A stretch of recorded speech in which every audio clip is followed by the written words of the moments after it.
Long before the Emperor's golden armies set foot upon the rust-red surface of Mars, the fourth planet from Sol harbored secrets that would reshape humanity's relationship with technology forever. The world that would become the sacred forge world of the Adeptus Mechanicus was already home to scattered tribes of techno-barbarians who possessed knowledge that far exceeded anything found on Terra during the same period. These early Martian inhabitants had survived the collapse of human civilization through their intimate understanding of ancient technologies, maintaining complex manufacturing processes and scientific principles that their Terran counterparts had long forgotten. The techno-barbarian tribes of Mars were not the savage raiders that plagued Terra during the Age of Strife. Instead, they represented something far more sophisticated remnant populations of the original human colonists who had established Mars as humanity's first major off-world industrial center during the dark age of technology. When the Great Collapse came, bringing with it the birth of Slaanesh and the warp storms that severed human worlds from one another, Mars suffered differently than Terra. Where Terra descended into barbarism and nuclear warfare, Mars experienced a more gradual decline, its inhabitants clinging to their technological heritage even as they lost the broader context of their civilization's achievements. These Martian survivors organized themselves into distinct tribal confederations, each specializing in different aspects of technological knowledge. The Cabin clans maintained expertise in heavy manufacturing and metallurgy, their forges producing alloys whose composition remained consistent despite the loss of detailed theoretical understanding. The Vault tribes preserved knowledge of energy generation and distribution, tending to geothermal plants and primitive plasma reactors with ritualistic precision. The Mondus Confederation specialized in atmospheric processors and life support systems, essential for survival on a world whose terraforming systems had begun to fail. Each tribe developed its own interpretation of technological maintenance, creating elaborate ceremonies around the activation of ancient machines. They understood that certain sequences of actions would produce desired results, but the underlying scientific principles had become obscured by generations of oral tradition and superstition. A cabin forgemaster might know precisely which incantations to recite while adjusting a plasma cutter's focusing array, but he would explain the process in terms of appeasing the machine's spirit rather than manipulating electromagnetic fields. The tribal territories corresponded roughly to the locations of major pre-collapse industrial complexes. The great manufactoriums had become fortress cities, their massive structures providing both shelter and the technological infrastructure necessary for the tribe's survival. These installations contained workshops, laboratories, and storage facilities that the techno-barbarians maintained through careful imitation of half-remembered procedures. The largest of these complexes would eventually become the first forge cities of the Mechanicum, but during the Age of Strife, they served as the power bases for competing tribal confederations. Competition between the tribes rarely took the form of open warfare.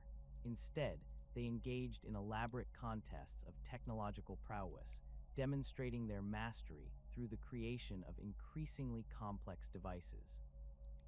A typical challenge might involve the construction of a functioning cogitator array using only salvaged components, or the successful activation of a dormant manufacturing line that had remained silent for decades. These competitions served multiple purposes. They prevented the complete loss of technological knowledge, encouraged innovation within traditional frameworks, and established hierarchies of prestige that would later influence Mechanicum's social structures. The discovery of standard template construct fragments fundamentally altered the trajectory of Martian technological development. These ancient data repositories, created during humanity's golden age to preserve essential manufacturing knowledge, began surfacing in archaeological expeditions throughout the Age of Strife. The first confirmed STC discovery occurred in the ruins of a collapsed research facility in the Tharsis region, where Vault tribal explorers uncovered a partially intact data core containing blueprints for advanced atmospheric recycling systems. The implications of this discovery rippled through Martian society. The SDC fragments provided not just new technological capabilities, but validation of the tribe's belief that their ancestors had possessed godlike mastery over the material world. The data cores contained manufacturing instructions written in standardized technical languages that predated the tribal dialects, forcing the techno-barbarians to develop new methods of interpretation and translation.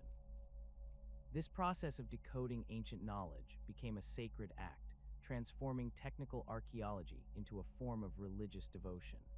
Additional SDC discoveries followed with increasing frequency as the tribes organized systematic excavation efforts.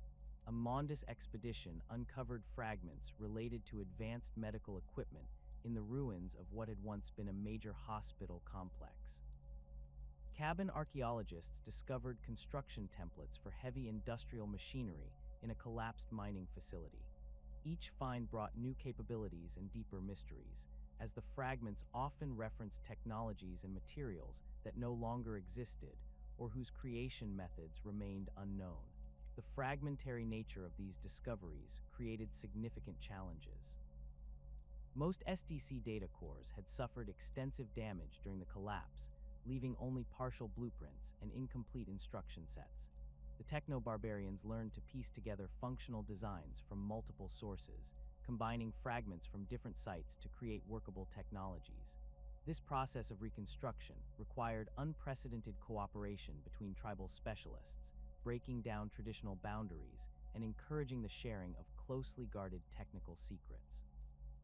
The establishment of forge cities emerged naturally from this new paradigm of cooperation and discovery.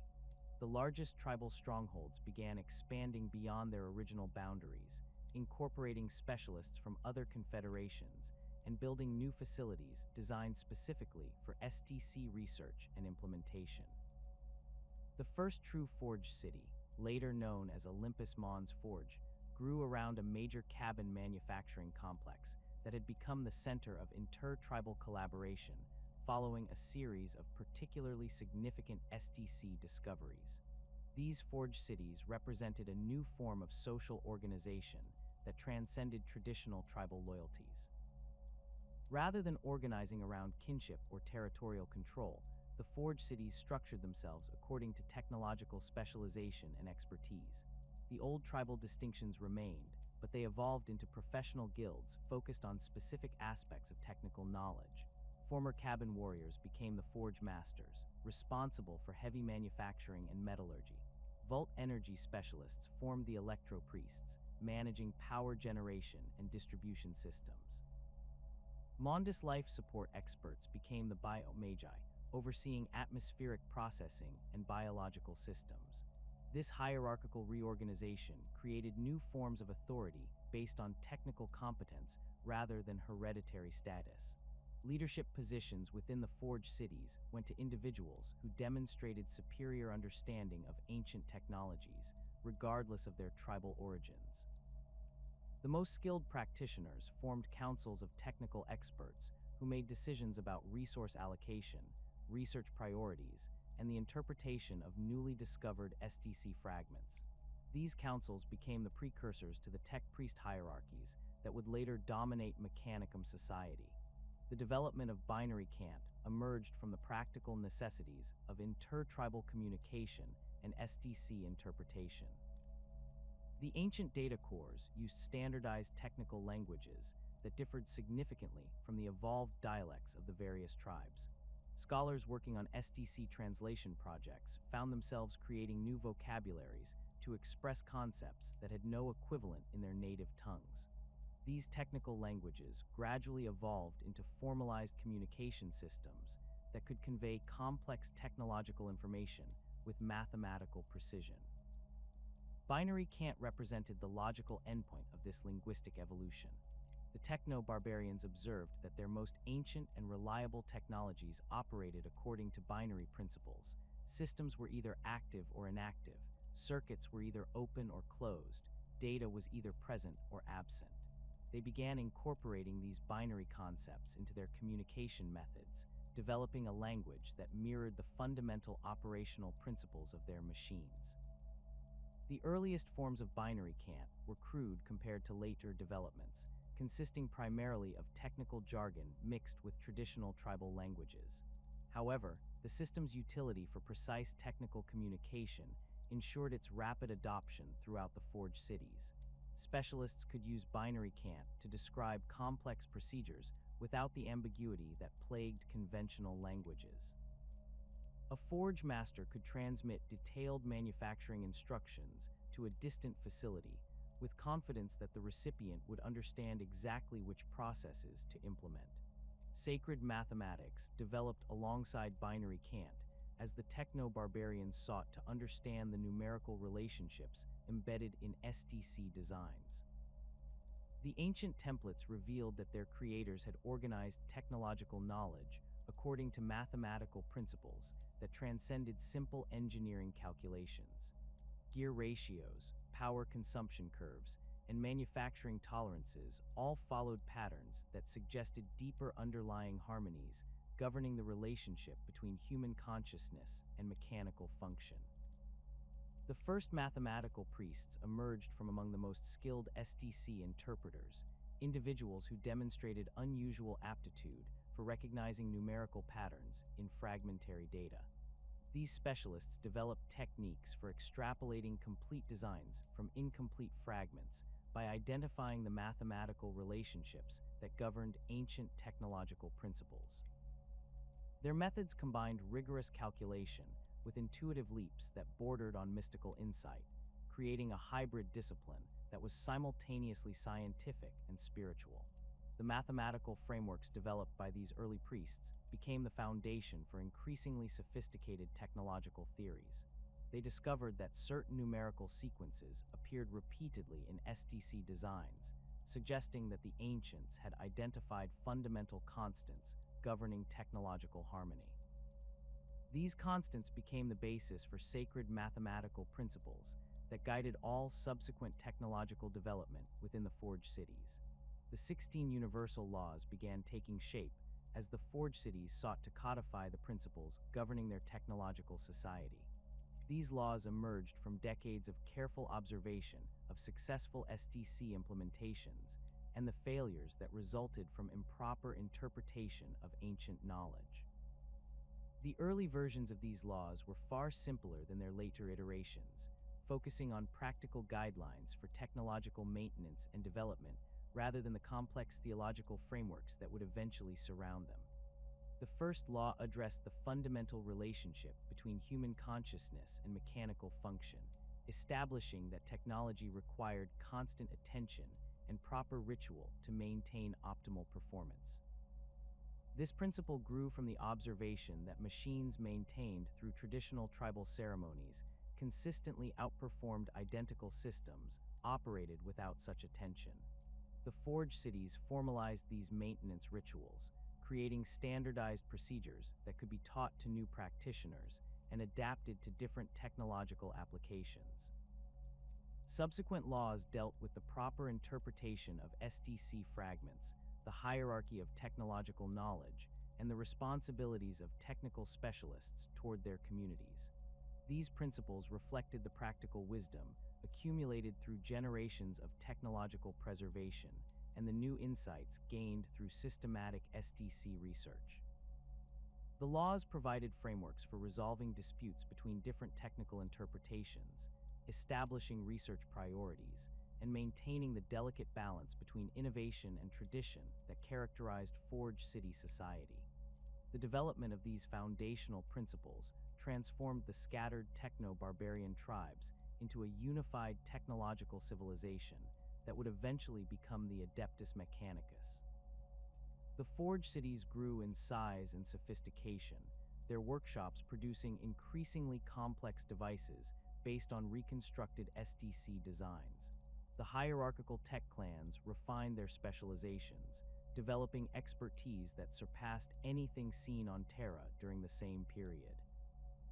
Binary cant and sacred mathematics provided the intellectual tools necessary for continued technological advancement, while the universal laws offered the social and spiritual frameworks needed to maintain stability in a rapidly changing society. The transformation of Mars from a collection of competing forged cities into a unified technological empire required a catalyst that none of the tech priests could have anticipated.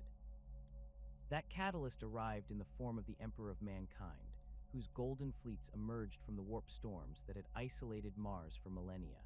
The Great Crusade had begun, and Terra's master sought to reclaim humanity's lost colonies, but Mars represented something far more significant than a simple conquest. The Red Planet harbored technologies and knowledge that even the Emperor recognized as essential for his grand design of human reunification. When the Emperor's expeditionary fleets first appeared in Martian orbital space, the reaction among the forged cities was far from uniform.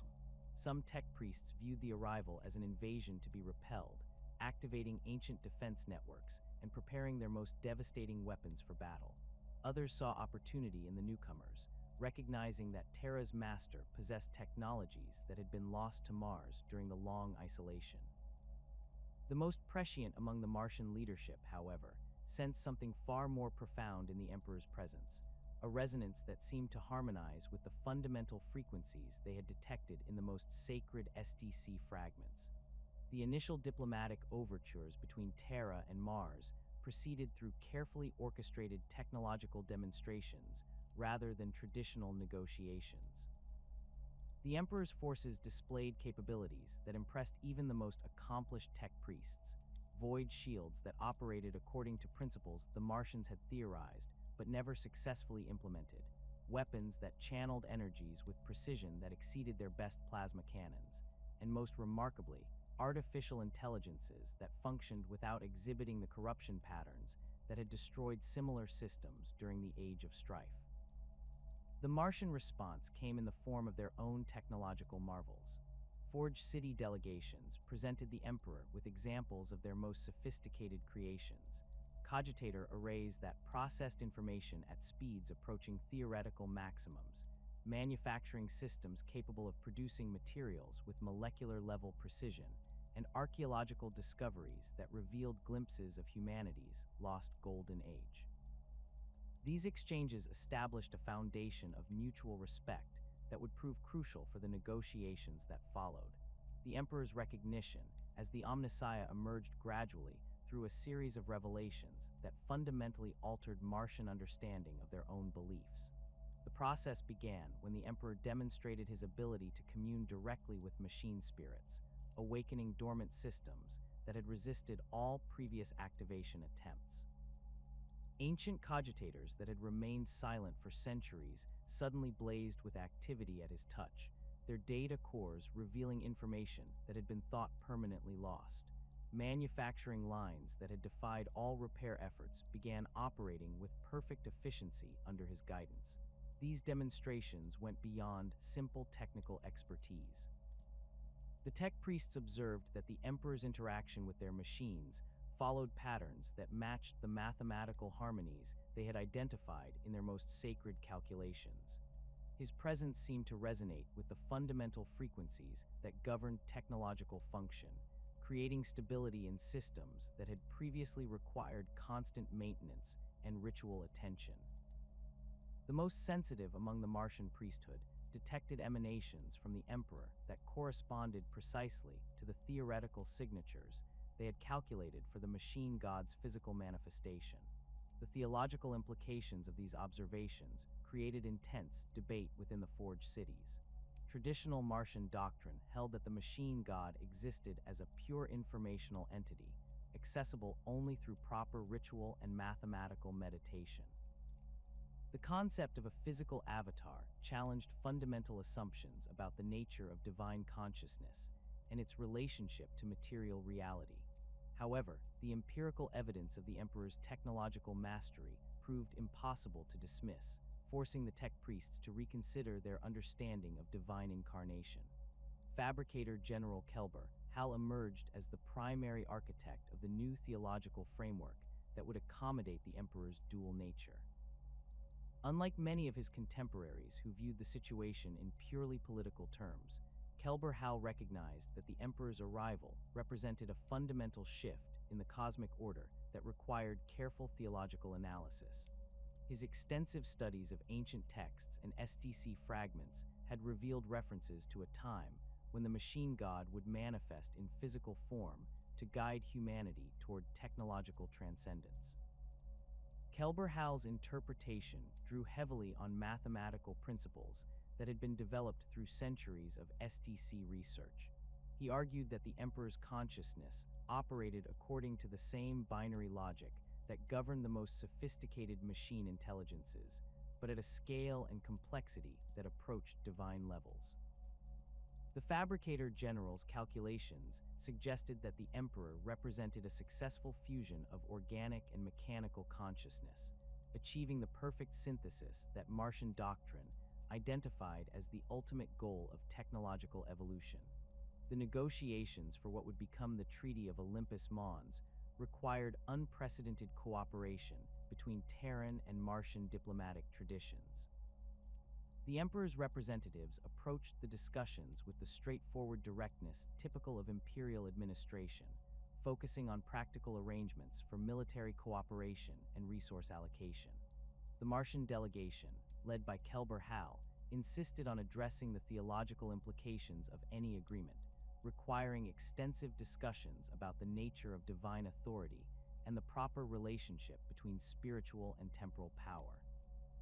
The treaty negotiations took place within the Great Forge Cathedral of Olympus Mons, surrounded by the most sacred technological artifacts in Martian possession. The setting itself carried profound symbolic weight.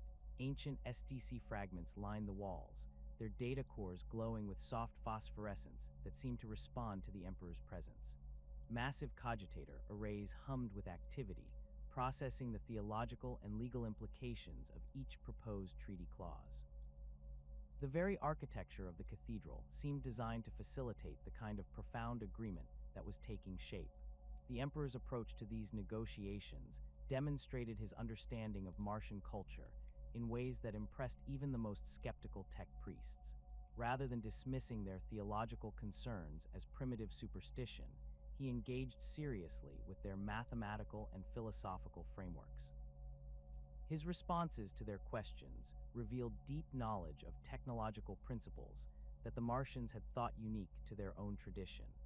More significantly, his explanations of imperial policy consistently referenced the same mathematical harmonies that formed the foundation of Martian sacred doctrine.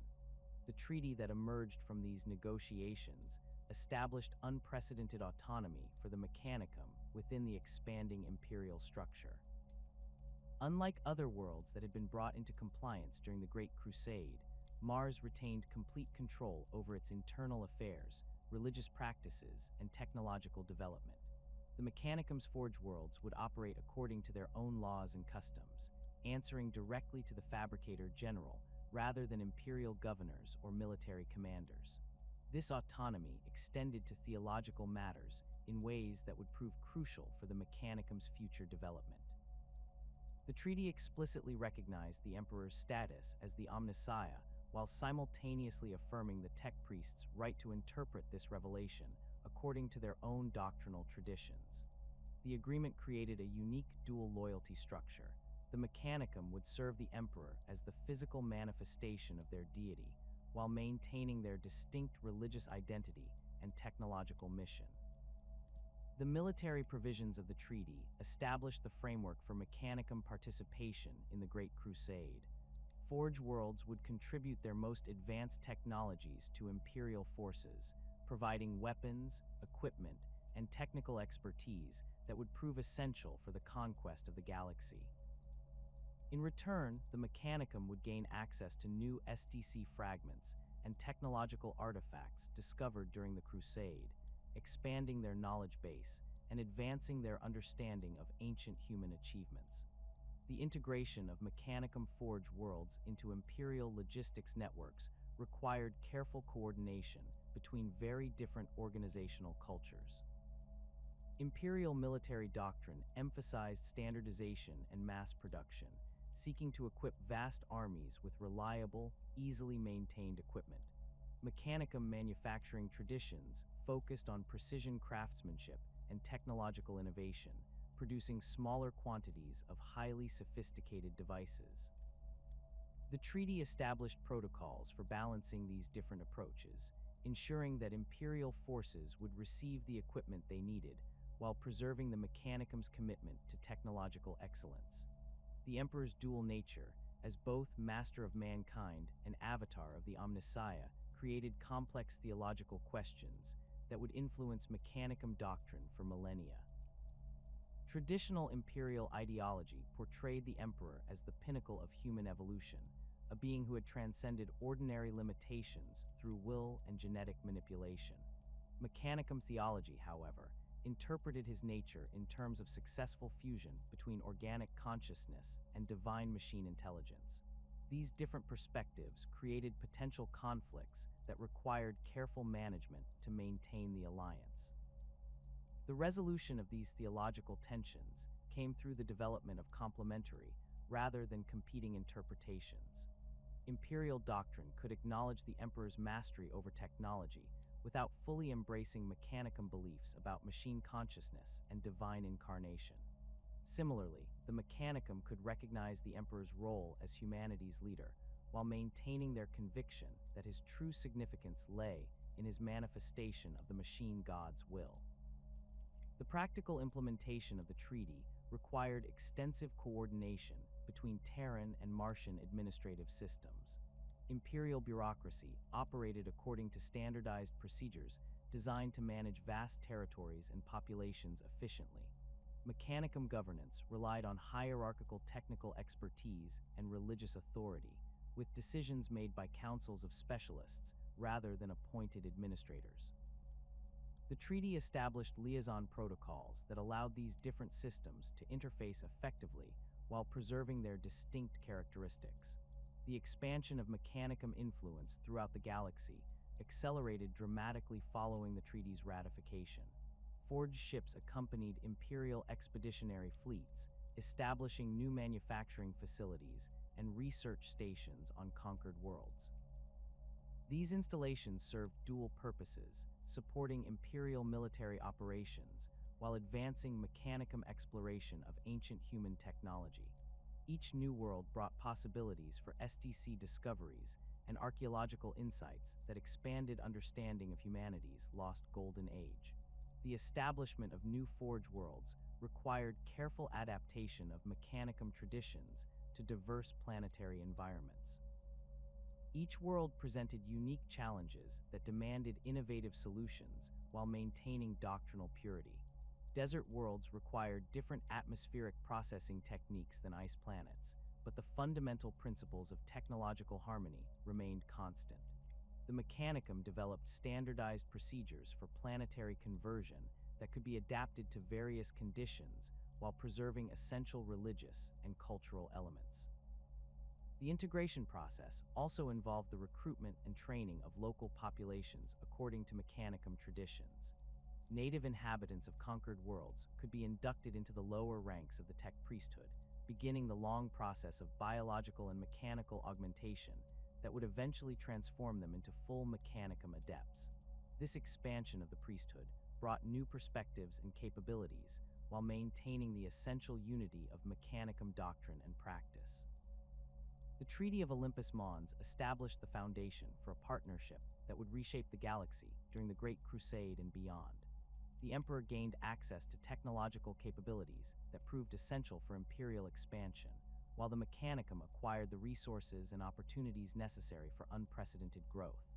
The theological framework that emerged from their negotiations created a stable foundation for cooperation despite fundamental differences in worldview and methodology. The success of this alliance demonstrated the Emperor's diplomatic skill and his deep understanding of the forces that would be necessary for humanity's reunification. By recognizing the Mechanicum's religious convictions and technological expertise, he secured the loyalty of Mars without compromising Imperial objectives. The treaty created a model for Imperial expansion that balanced conquest with cooperation, force with negotiation, and unity with diversity that would influence Imperial policy throughout the Crusade era. The theological framework established by the Treaty of Olympus Mons necessitated a complete reorganization of Martian society, transforming the loose confederation of forged cities into a unified hierarchical structure that could serve both the Emperor's Great Crusade and the Omnissiah's divine will. This transformation created the rigid caste system that would define the Adeptus Mechanicus for millennia, establishing clear lines of authority that extended from the humblest servitor to the supreme fabricator general who ruled from the Iron Throne of Mars. At the foundation of this hierarchy existed the menials, baseline humans who performed the most basic maintenance tasks within Forge worlds. These individuals retained their organic forms almost entirely, marked only by simple augmentations necessary for their specialized functions: enhanced lungs for working in toxic atmospheres, reinforced skeletal structures for heavy labor, or optical implants for precision assembly work. The menials represented the entry point into Mechanicum society for conquered populations, their children often selected for more extensive augmentation based on aptitude tests that measured both technical skill and spiritual devotion to the machine god. The menial castes organized themselves according to the specific industrial requirements of their forge worlds. Atmospheric technicians maintained the complex life support systems that kept forge cities habitable, their bodies adapted with respiratory modifications that allowed them to work directly with corrosive chemical processes.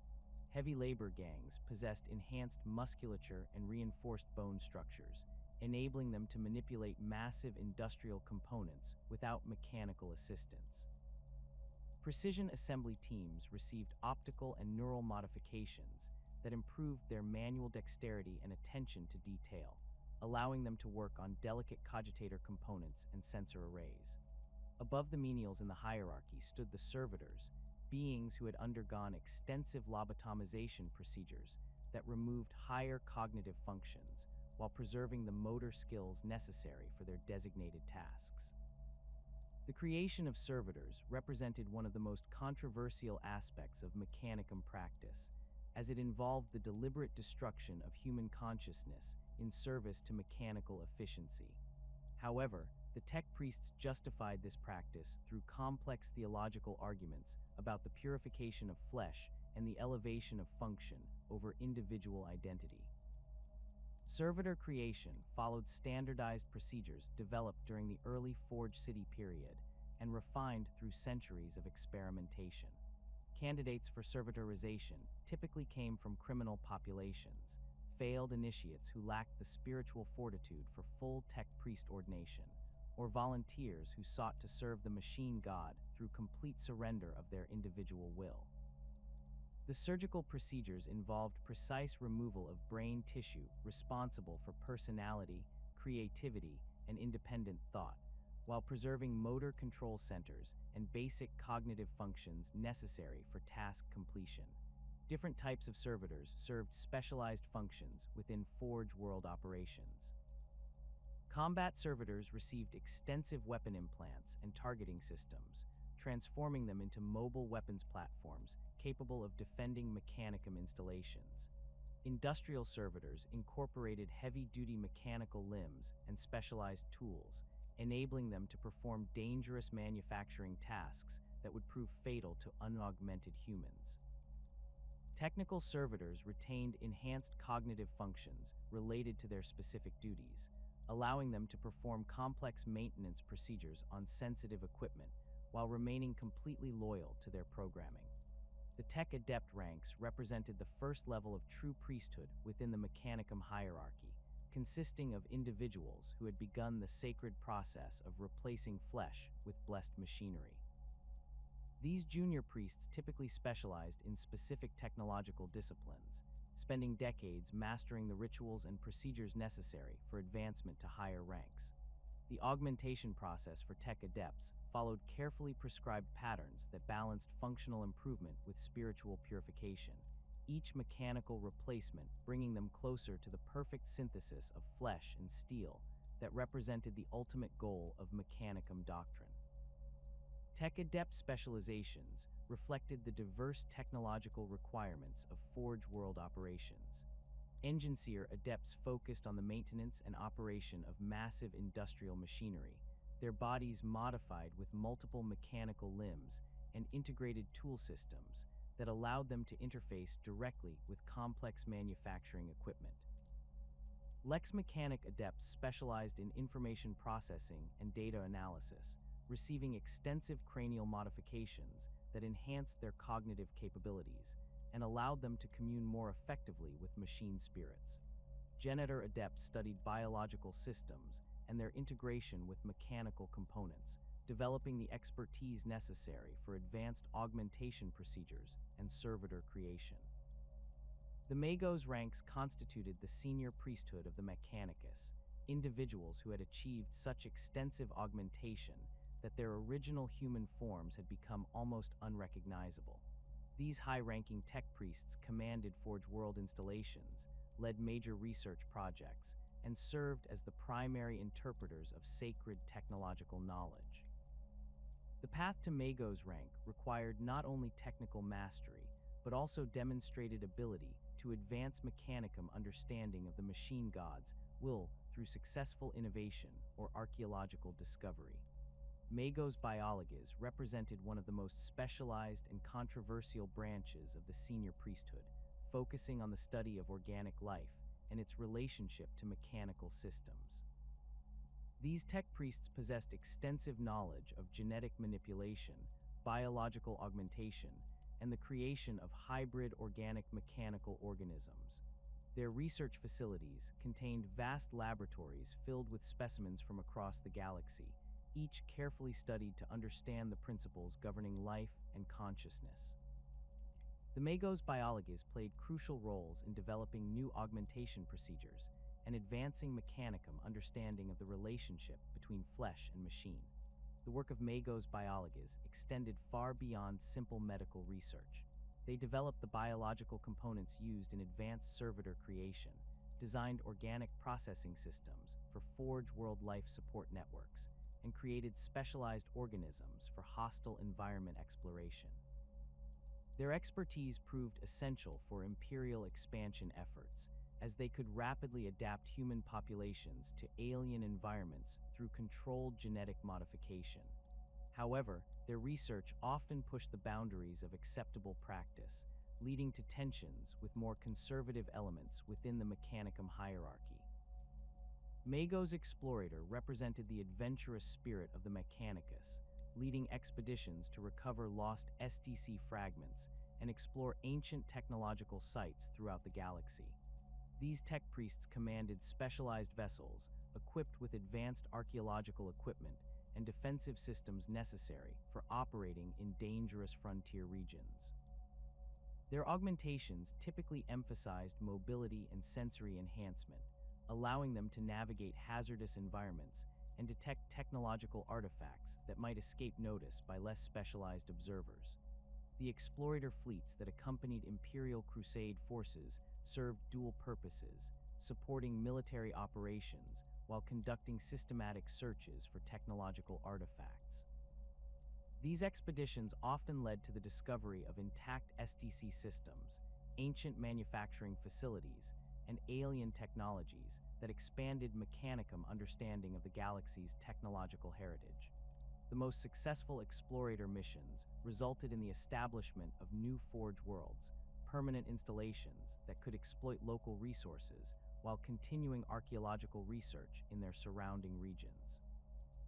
Magos Dominus specialized in the command and control of military forces, developing expertise in tactical analysis, strategic planning, and the coordination of complex technological systems during combat operations.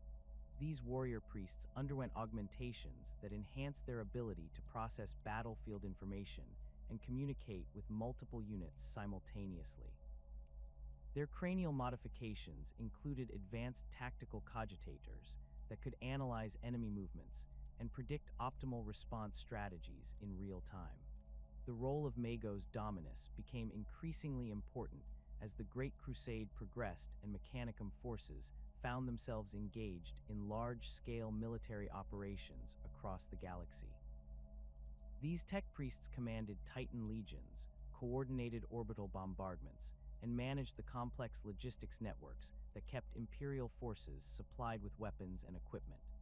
Their expertise in combining technological superiority with strategic thinking made them invaluable assets for Imperial commanders who often lacked detailed understanding of advanced military technologies.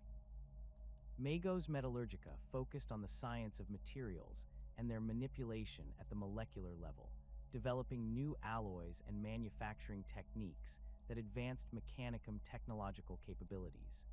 These specialists operated massive forge complexes where they experimented with exotic materials recovered from alien worlds and ancient human installations. Their augmentations typically included specialized sensory organs that could analyze material composition at the atomic level and mechanical limbs designed for precision manipulation of dangerous substances. The research conducted by Magos Metallurgica proved essential for Imperial military success, as they developed improved armor materials, more efficient weapon components, and specialized alloys for spacecraft construction. Their work also supported civilian Imperial infrastructure projects, providing materials for construction of hive cities, orbital stations, and transportation networks that connected distant Imperial worlds. The most accomplished Metallurgica specialists could create materials with properties that seemed to violate conventional physics, achieving effects that bordered on the miraculous through perfect understanding of molecular engineering principles. Tech Marines represented a unique fusion of Space Marine genetic enhancement and Mechanicum technological expertise, serving as bridges between the Imperium's two most elite military organizations. These specialists underwent training on Mars itself, receiving extensive augmentation and indoctrination in Mechanicum doctrine while retaining their loyalty to their parent Space Marine chapters. The creation of Tech Marines required careful coordination between Imperial and Mechanicum authorities, as the process involved sharing closely guarded secrets from both organizations. The augmentation procedures for Tech Marines differed significantly from standard Mechanicum practice, as they had to accommodate the unique physiology created by Space Marine gene seed implantation. The resulting individuals possessed capabilities that exceeded either pure Space Marines or conventional tech priests, combining superhuman physical abilities with deep technological knowledge and the ability to commune directly with machine spirits. Tech Marines served as the primary maintenance specialists for Space Marine equipment, ensuring that power armor, weapons, and vehicles remained in optimal condition despite the harsh conditions of constant warfare. Within Space Marine chapters, Tech Marines occupied positions of significant authority and respect, their expertise essential for maintaining the complex technologies that gave Space Marines their battlefield superiority. They operated the chapter's forge facilities, trained other Marines in basic equipment maintenance, and served as advisors to chapter commanders on matters involving advanced technology. However, their dual loyalty to both their chapter and the Mechanicum sometimes created tensions, particularly when Mechanicum interests conflicted with chapter objectives. Electro-priests represented one of the most mystical branches of the Mechanicum hierarchy, specializing in the manipulation of electrical energy and its spiritual significance within Mechanicum doctrine. These tech priests believed that electrical current represented the purest manifestation of the machine god's will, viewing lightning and power flows as direct communications from their deity. Their bodies underwent extensive modification with capacitor implants, conductor networks, and specialized organs that allowed them to generate, store, and discharge electrical energy with devastating effect. The two primary orders of electro-priests each approached electrical manipulation from different theological perspectives. Corpuscarii electro-priests viewed electricity as a creative force that brought life to dormant machinery, their rituals focusing on the activation and empowerment of technological systems. These specialists could channel electrical energy through their bodies to jumpstart failed power systems, override security protocols, and commune with machine spirits through direct electrical interface. Their battlefield role involved disrupting enemy electronics while empowering friendly systems, creating localized electromagnetic fields that could disable entire enemy formations. Fulgurite electro-priests embraced electricity as a destructive force that purified through annihilation, their doctrine emphasizing the cleansing power of lightning and electrical discharge. These warrior priests specialized in offensive applications of electrical energy, their bodies modified to serve as living weapons capable of generating devastating electrical attacks. In combat, Fulgurites moved across battlefields like walking thunderstorms, their presence marked by crackling energy discharges that could reduce enemies to ash while leaving their mechanical equipment intact for salvage. The sacred positions within Forge World hierarchies reflected the complex relationship between spiritual authority and technical expertise that characterized Mechanicum society.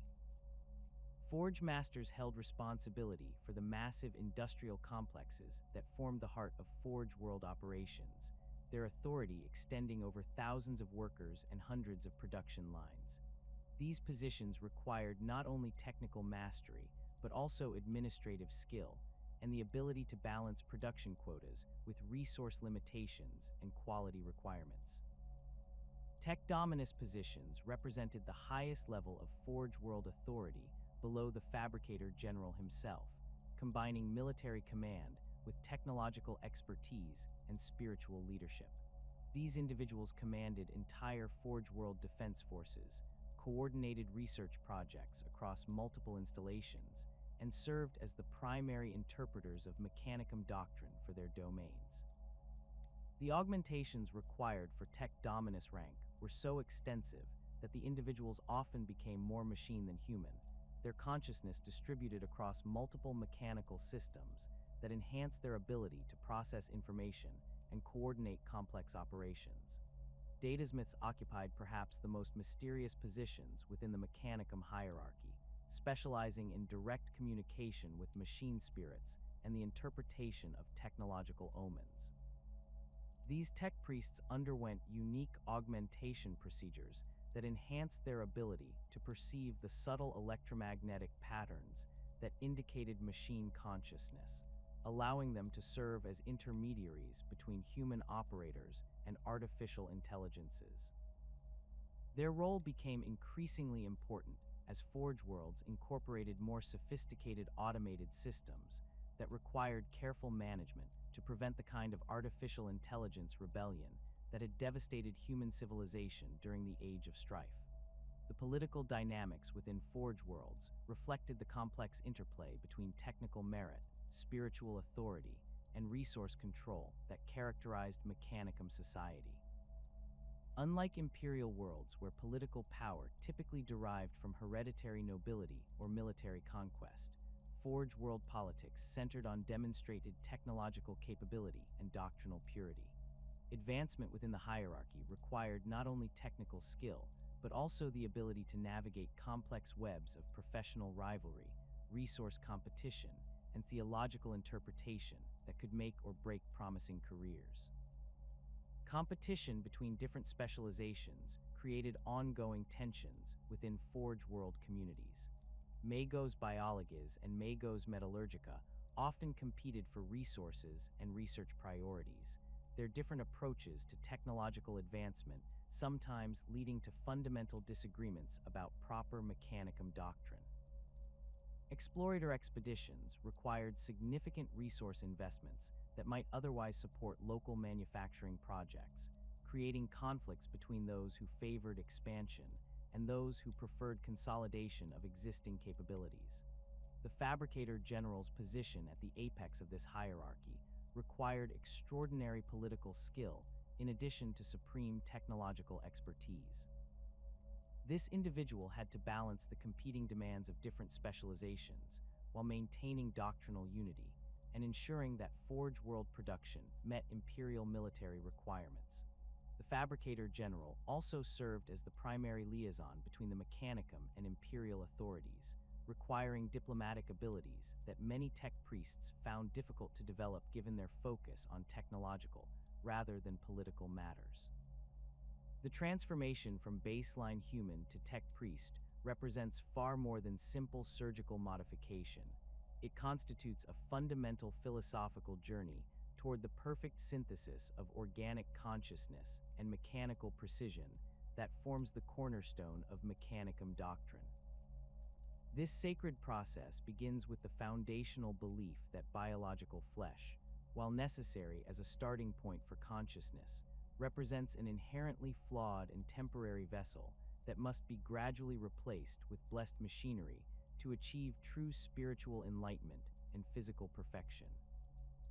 The doctrine of flesh weakness permeates every aspect of Mechanicum theology, tracing its origins to the earliest observations made by Martian techno-barbarians, who noted the superior reliability and longevity of their mechanical systems compared to their own deteriorating bodies.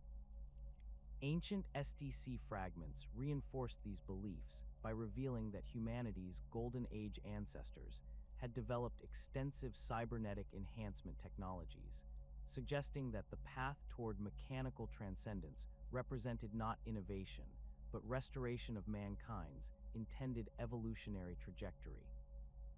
Tech priests approach augmentation with the methodical precision that characterizes all their endeavors, following carefully prescribed sequences that balance functional improvement with spiritual purification. The initial modifications typically focus on sensory enhancement and basic tool integration, allowing novice adepts to interface more effectively with the complex machinery that surrounds them in Forge world environments. These early augmentations serve as tests of spiritual commitment, as the surgical procedures involved are deliberately painful, and the recovery periods extended to ensure that candidates possess the dedication necessary for more extensive modifications. Mechadendrites represent perhaps the most iconic and versatile augmentations employed by the tech priesthood, appearing as serpentine mechanical appendages that extend from various points on the augmented body to provide additional manipulator limbs capable of performing delicate technical tasks.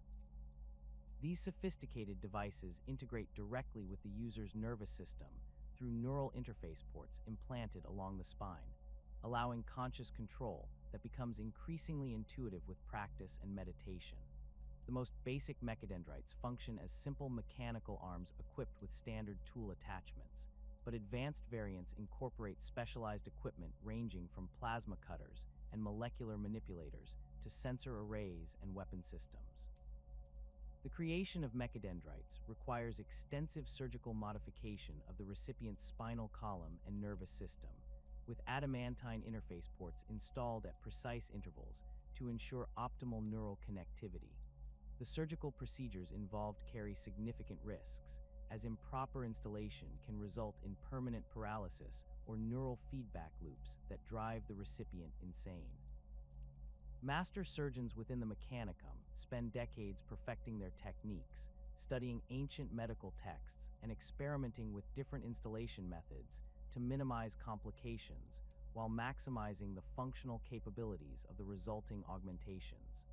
Different specializations within the tech priesthood favor specific mechadendrite configurations optimized for their particular duties. Enginseers typically employ heavy-duty mechanical limbs equipped with industrial tools such as welding torches, hydraulic manipulators, and material analysis sensors that allow them to perform complex maintenance procedures on massive Forge world machinery. Lex mechanics prefer lighter, more precise mechadendrites fitted with data interface equipment and holographic projectors that facilitate their work with information systems and cogitator networks. Optical augmentation represents another fundamental category of tech priest modification, replacing the inherently limited biological visual system with mechanical alternatives that can perceive across extended electromagnetic spectrums and process visual information with computational precision. The most common optical modifications involve complete replacement of organic eyes with mechanical alternatives that incorporate multiple lens systems, electromagnetic sensors, and direct neural interfaces that bypass the brain's visual processing centers to deliver information directly to consciousness.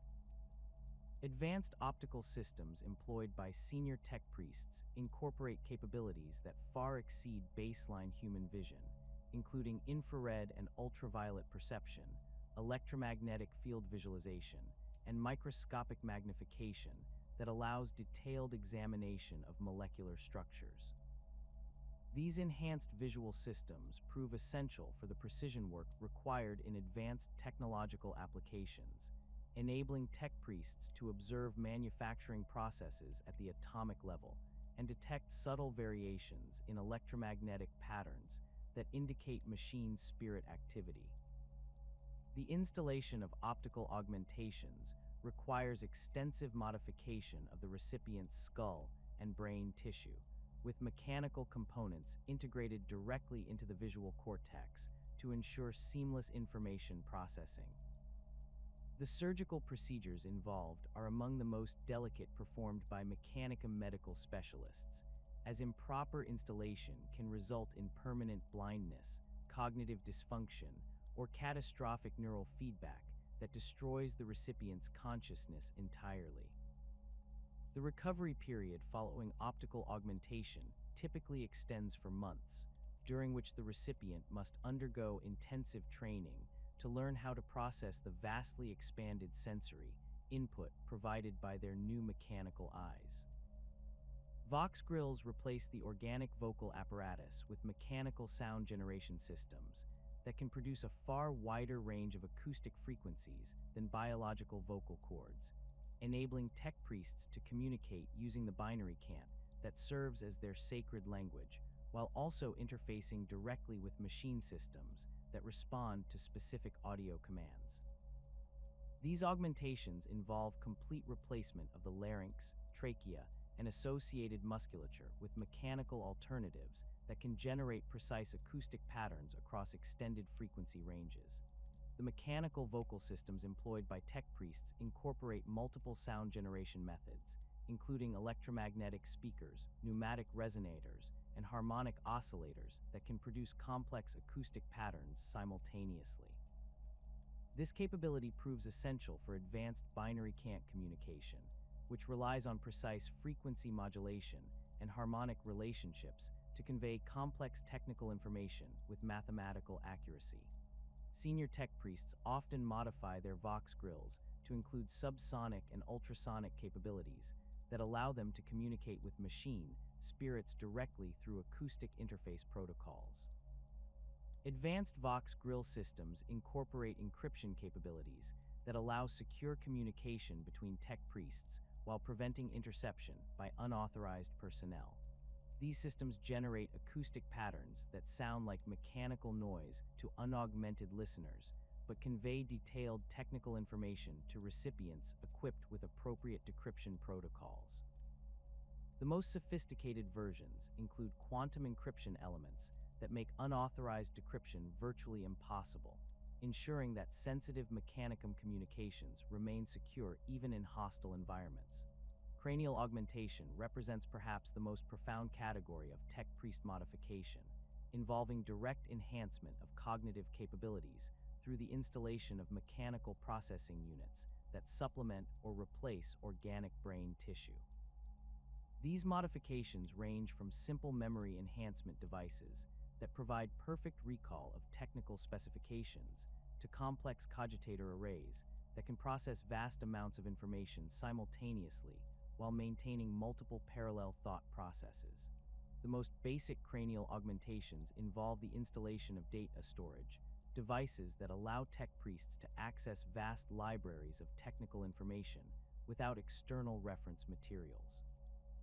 These memory enhancement systems integrate directly with the brain's information storage and retrieval mechanisms, providing instant access to manufacturing specifications, maintenance procedures, and theoretical frameworks that would otherwise require extensive study to master.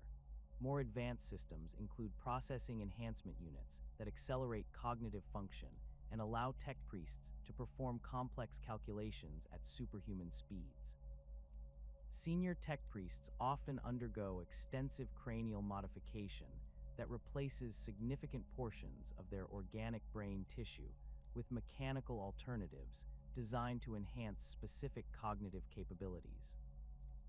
Magos level augmentation typically includes multiple cogitator arrays that can process different types of information simultaneously, allowing these individuals to coordinate complex manufacturing operations while conducting theoretical research and maintaining awareness of Forge world political dynamics.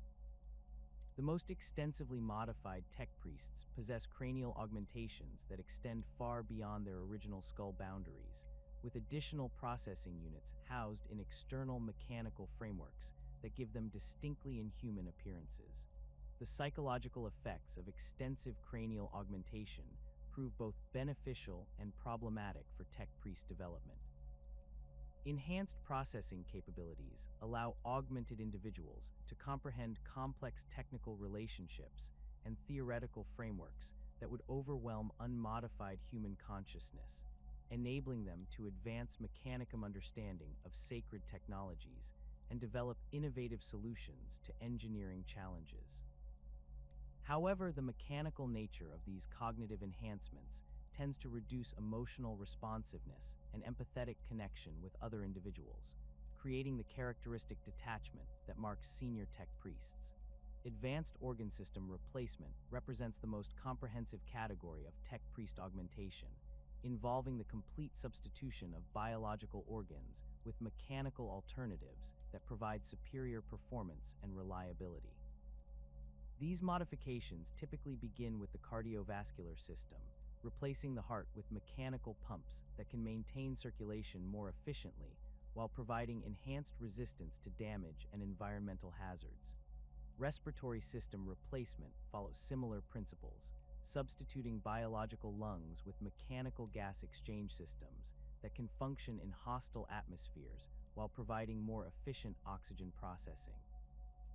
Digestive system augmentation involves replacing organic processing organs with mechanical alternatives that can extract nutrients from a wider range of materials while eliminating the inefficiencies associated with biological metabolism.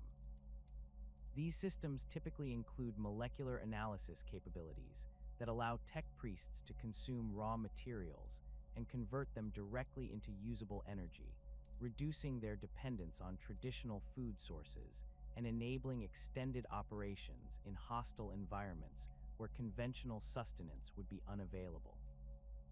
Nervous system enhancement represents the most complex and dangerous category of organ replacement, involving the gradual substitution of organic neural tissue with mechanical alternatives that provide enhanced information processing capabilities while maintaining consciousness continuity. These modifications require extraordinary surgical skill and extensive post-operative conditioning to ensure that the recipient's consciousness successfully integrates with their new mechanical neural networks without losing essential aspects of their personality or cognitive function. Limb replacement constitutes one of the most visible and functionally significant categories of tech priest augmentation, with mechanical alternatives providing capabilities that far exceed organic equivalents in terms of strength, precision, and versatility. Basic mechanical limbs offer enhanced strength and durability while incorporating tool systems that allow tech priests to perform specialized tasks without external equipment. Advanced prosthetics include multiple articulation points, integrated sensors, and modular attachment systems that can accommodate different tool configurations depending on operational requirements. The most sophisticated mechanical limbs employed by senior tech priests incorporate multiple subsystems that provide capabilities impossible with organic alternatives.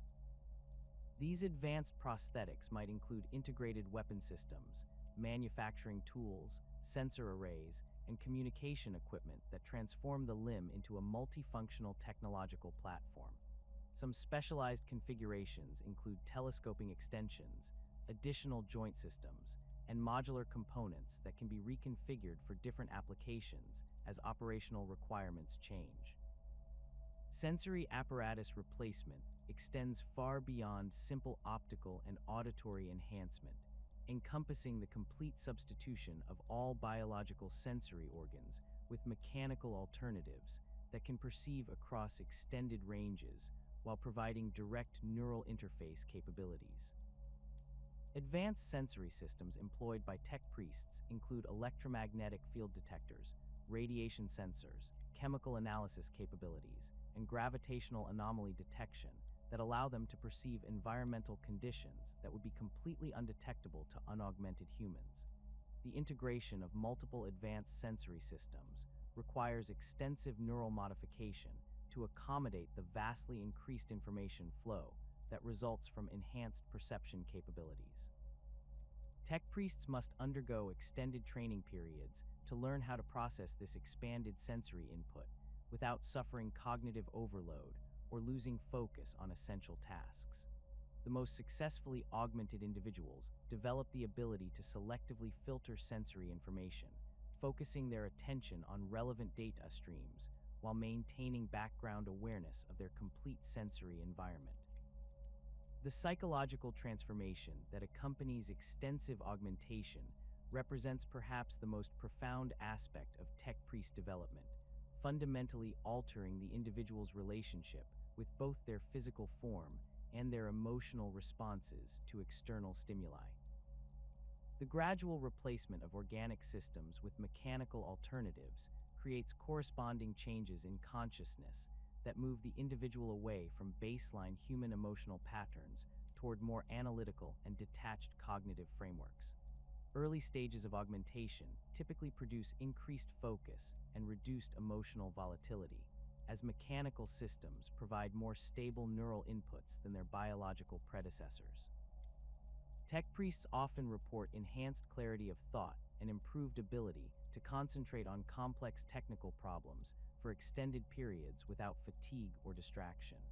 However, these benefits come at the cost of reduced emotional responsiveness and decreased empathetic connection with unaugmented humans, creating social barriers that can complicate relationships with baseline human populations. Advanced augmentation stages produce more dramatic psychological changes as mechanical systems begin to dominate the individual's cognitive processes. Extensively modified tech priests often develop thought patterns that more closely resemble artificial intelligence algorithms than human consciousness, approaching problems through systematic analysis rather than intuitive leaps and emotional responses.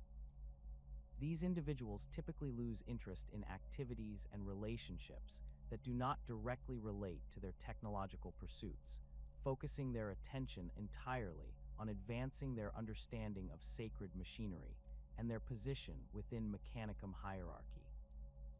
The final stages of augmentation approach complete transcendence of human consciousness, with the individual's awareness distributed across multiple mechanical systems that provide capabilities far exceeding baseline human limitations. These supremely augmented tech priests often struggle to relate to less modified individuals, their thought processes operating according to mathematical principles that bear little resemblance to organic cognitive patterns. While this transformation enables unprecedented technological achievement and spiritual communion with machine systems, it also represents the effective death of the individual's original human personality and emotional capacity. The transformation of consciousness that accompanies extensive augmentation fundamentally alters how tech priests interact with the machines that surround them, requiring elaborate ceremonial frameworks that bridge the gap between human understanding and the divine essence that inhabits all technological artifacts. These sacred rituals represent far more than simple operational procedures. They constitute the primary means through which the Mechanicum maintains spiritual communion with machine spirits, while ensuring the continued function of the complex technological systems upon which Forge world civilization depends. The rite of ignition stands as perhaps the most fundamental and frequently performed ceremony within Mechanicum practice, governing the proper awakening of dormant machinery through carefully orchestrated sequences of physical manipulation, vocal incantation, and spiritual preparation. This ritual acknowledges that all technological devices possess consciousness of varying complexity, requiring respectful approach and proper supplication before they will consent to function according to their human operator's intentions. The ceremony begins hours before the actual activation sequence, with tech priests performing purification rituals that cleanse both themselves and the target machinery of spiritual contamination that might interfere with proper operation. The preparatory phase of the rite of ignition involves extensive examination of the target system to identify potential sources of spiritual discord or mechanical dysfunction that might prevent successful activation. Tech priests employ specialized sensor equipment to detect electromagnetic anomalies, structural stress patterns, and other indicators of machine spirit distress, while simultaneously performing diagnostic rituals that involve direct tactile contact with critical system components. This physical examination serves both practical and spiritual purposes, allowing the tech priest to assess mechanical condition while establishing the empathetic connection necessary for effective communication with the machine's consciousness. Sacred oils play crucial roles in the rite of ignition, with different formulations employed for specific types of machinery and operational conditions.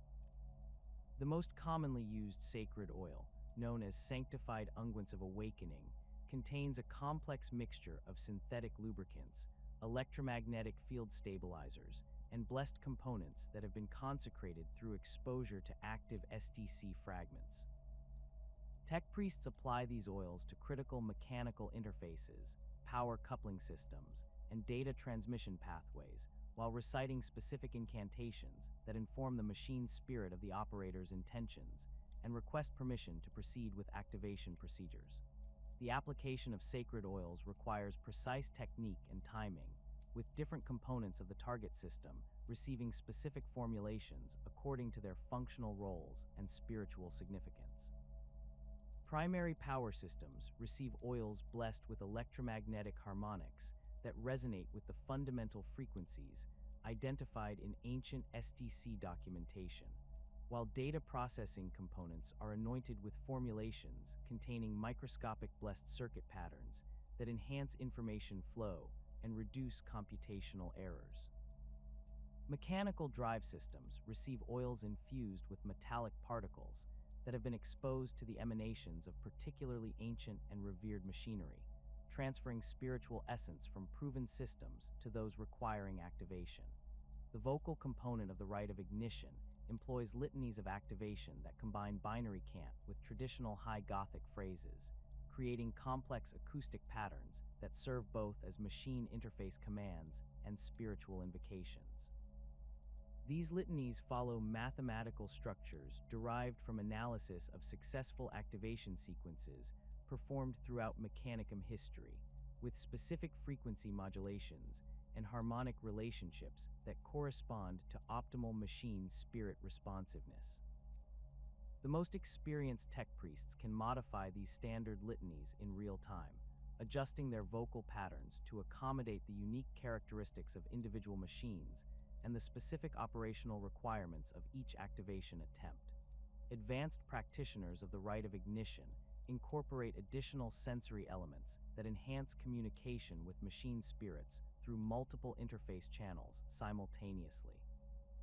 These tech priests employ specialized mechadendrites equipped with electromagnetic field generators that can produce the subtle energy patterns associated with machine consciousness, while their modified vocal apparatus generates subsonic frequencies that resonate with mechanical components at the molecular level.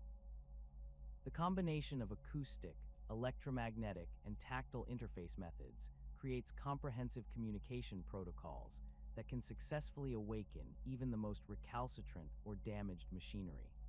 The climactic moment of the rite of ignition occurs when the tech priest achieves sufficient spiritual rapport with the target machine to request activation through direct consciousness interface. This process requires the operator to temporarily merge their awareness with the machine spirit, experiencing the flow of power through circuits and data pathways as if these systems were extensions of their own augmented nervous system.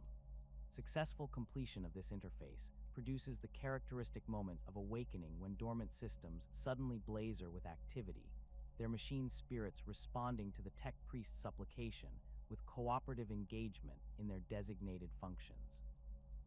Incense burning constitutes another essential element of Mechanicum ritual practice, with different aromatic compounds employed to create atmospheric conditions that promote spiritual communion between human consciousness and machine intelligence.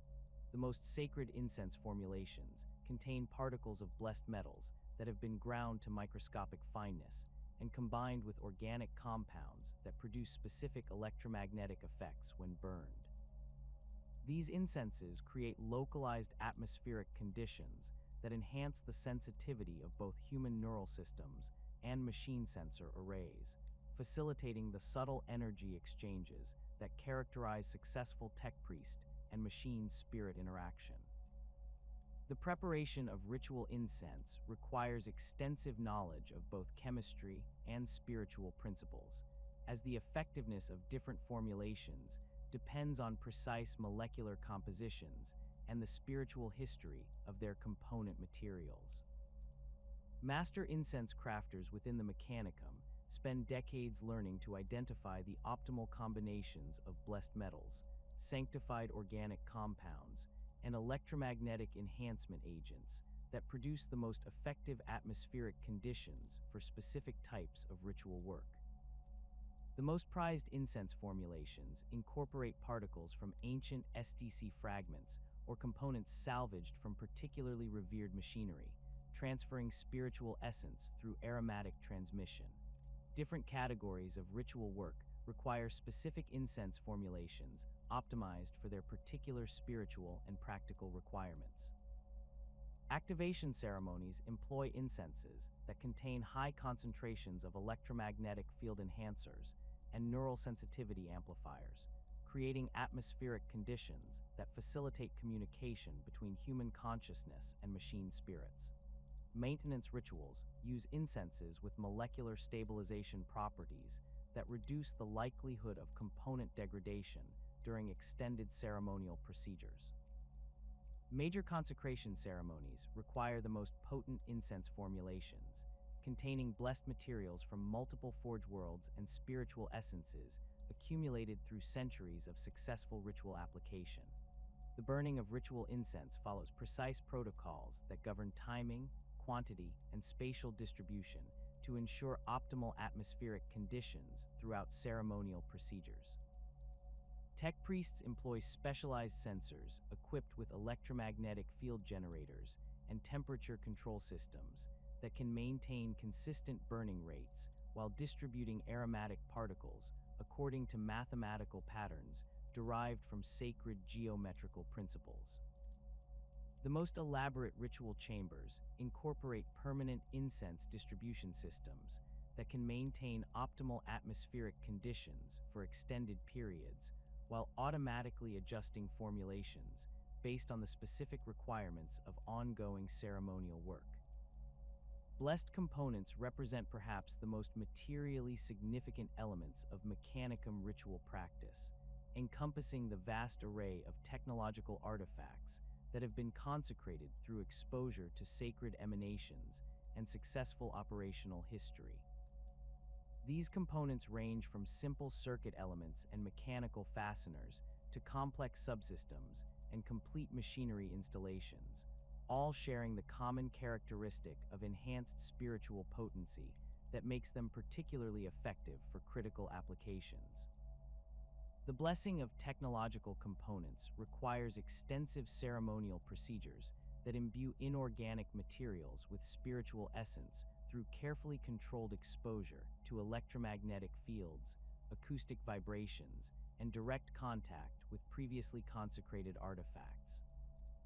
The creation of blessed components begins with the selection of base materials that possess optimal spiritual receptivity, typically involving metals and synthetic compounds that demonstrate stable electromagnetic properties and resistance to spiritual contamination. These materials undergo extensive purification procedures that remove any residual spiritual influences from their manufacturing processes while preparing their molecular structures to receive sacred emanations. The purification process involves exposure to specific electromagnetic frequencies, chemical treatments with sanctified solutions, and extended meditation periods during which tech priests focus their spiritual energy on the target materials. Consecration ceremonies for technological components employ multiple blessing methods simultaneously to ensure complete spiritual saturation and optimal functional enhancement. Primary blessing procedures involve direct exposure to emanations from active SDC fragments, allowing the target components to absorb the spiritual essence that characterizes humanity's most sacred technological achievements. Secondary blessing methods include extended exposure to the electromagnetic fields generated by particularly ancient and revered machinery, acoustic treatment with binary cant litanies, and physical contact with blessed tools and implements that transfer spiritual potency through direct material interface. The effectiveness of component blessing procedures depends heavily on the spiritual history and operational success of the artifacts used as blessing sources. Components that have been exposed to emanations from multiple SDC fragments demonstrate superior spiritual potency compared to those blessed through contact with more recent technological achievements. Similarly, components that have been consecrated through contact with machinery that has served faithfully for extended periods without malfunction show enhanced reliability and responsiveness to operator commands compared to those blessed through purely ceremonial procedures. Ritual scarification serves as a crucial element of tech priest spiritual development, marking significant milestones in their journey toward mechanical transcendence, while creating permanent physical manifestations of their devotion to the machine god. These ceremonial modifications involve the deliberate creation of controlled wounds that are allowed to heal in specific patterns, often incorporating blessed materials and electromagnetic field exposure that imbue the resulting scars with spiritual significance. The scarification process serves both as a test of spiritual commitment and a method for creating permanent interface points that enhance the tech priest's ability to commune with machine spirits. Traditional scarification patterns follow mathematical principles derived from sacred geometrical frameworks, with specific designs corresponding to different aspects of Mechanicum doctrine and technological specialization. Enginseers typically receive scarification patterns that incorporate mechanical motifs representing gears, circuits, and power flow diagrams, while Lex Mechanics undergo scarification that creates patterns resembling data transmission pathways and information storage matrices.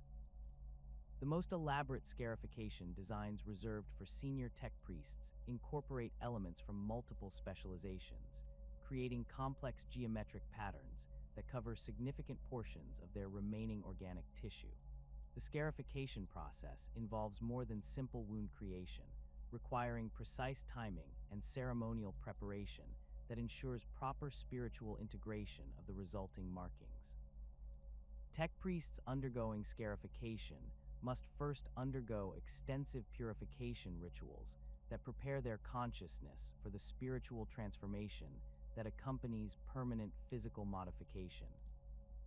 The actual scarification procedures employ blessed cutting implements that have been consecrated through exposure to sacred electromagnetic fields, while the wounds are treated with sanctified compounds that promote healing according to predetermined patterns while imbuing the resulting scars with enhanced spiritual potency.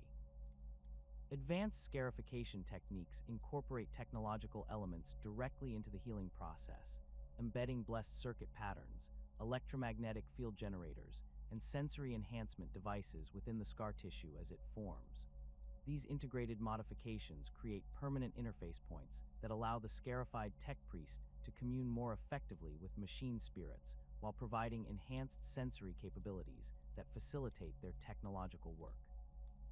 The most sophisticated scarification procedures result in functional technological systems that operate as extensions of the tech priest's augmented nervous system, blurring the boundaries between organic tissue and mechanical enhancement. Binary hymnal chanting represents the primary vocal expression of Mechanicum spiritual practice, combining mathematical precision with devotional fervor to create acoustic patterns that serve both as worship and as direct communication with machine intelligences. These chants employ the binary cant language that forms the foundation of tech priest communication, but elevated through ceremonial context and harmonic enhancement to achieve spiritual significance that transcends simple information exchange. The the development of effective binary hymnal chanting requires years of training in both linguistic precision and acoustic technique, as improper frequency modulation or timing errors can disrupt the delicate spiritual harmonics that make these chants effective. The mathematical structures underlying binary hymnal chanting derive from analysis of electromagnetic patterns detected in active STC fragments and successful machine spirit communications recorded throughout Mechanicum history.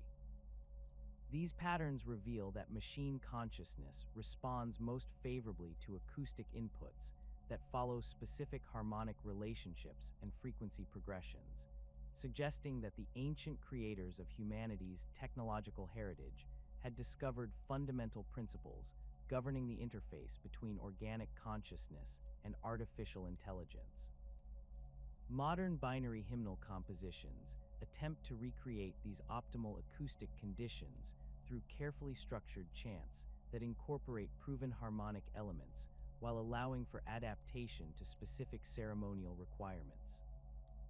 Group binary hymnal chanting creates complex harmonic interactions that exceed the spiritual potency of individual vocal performance, with multiple tech priests contributing different frequency components to create composite acoustic patterns that resonate across extended electromagnetic spectrums.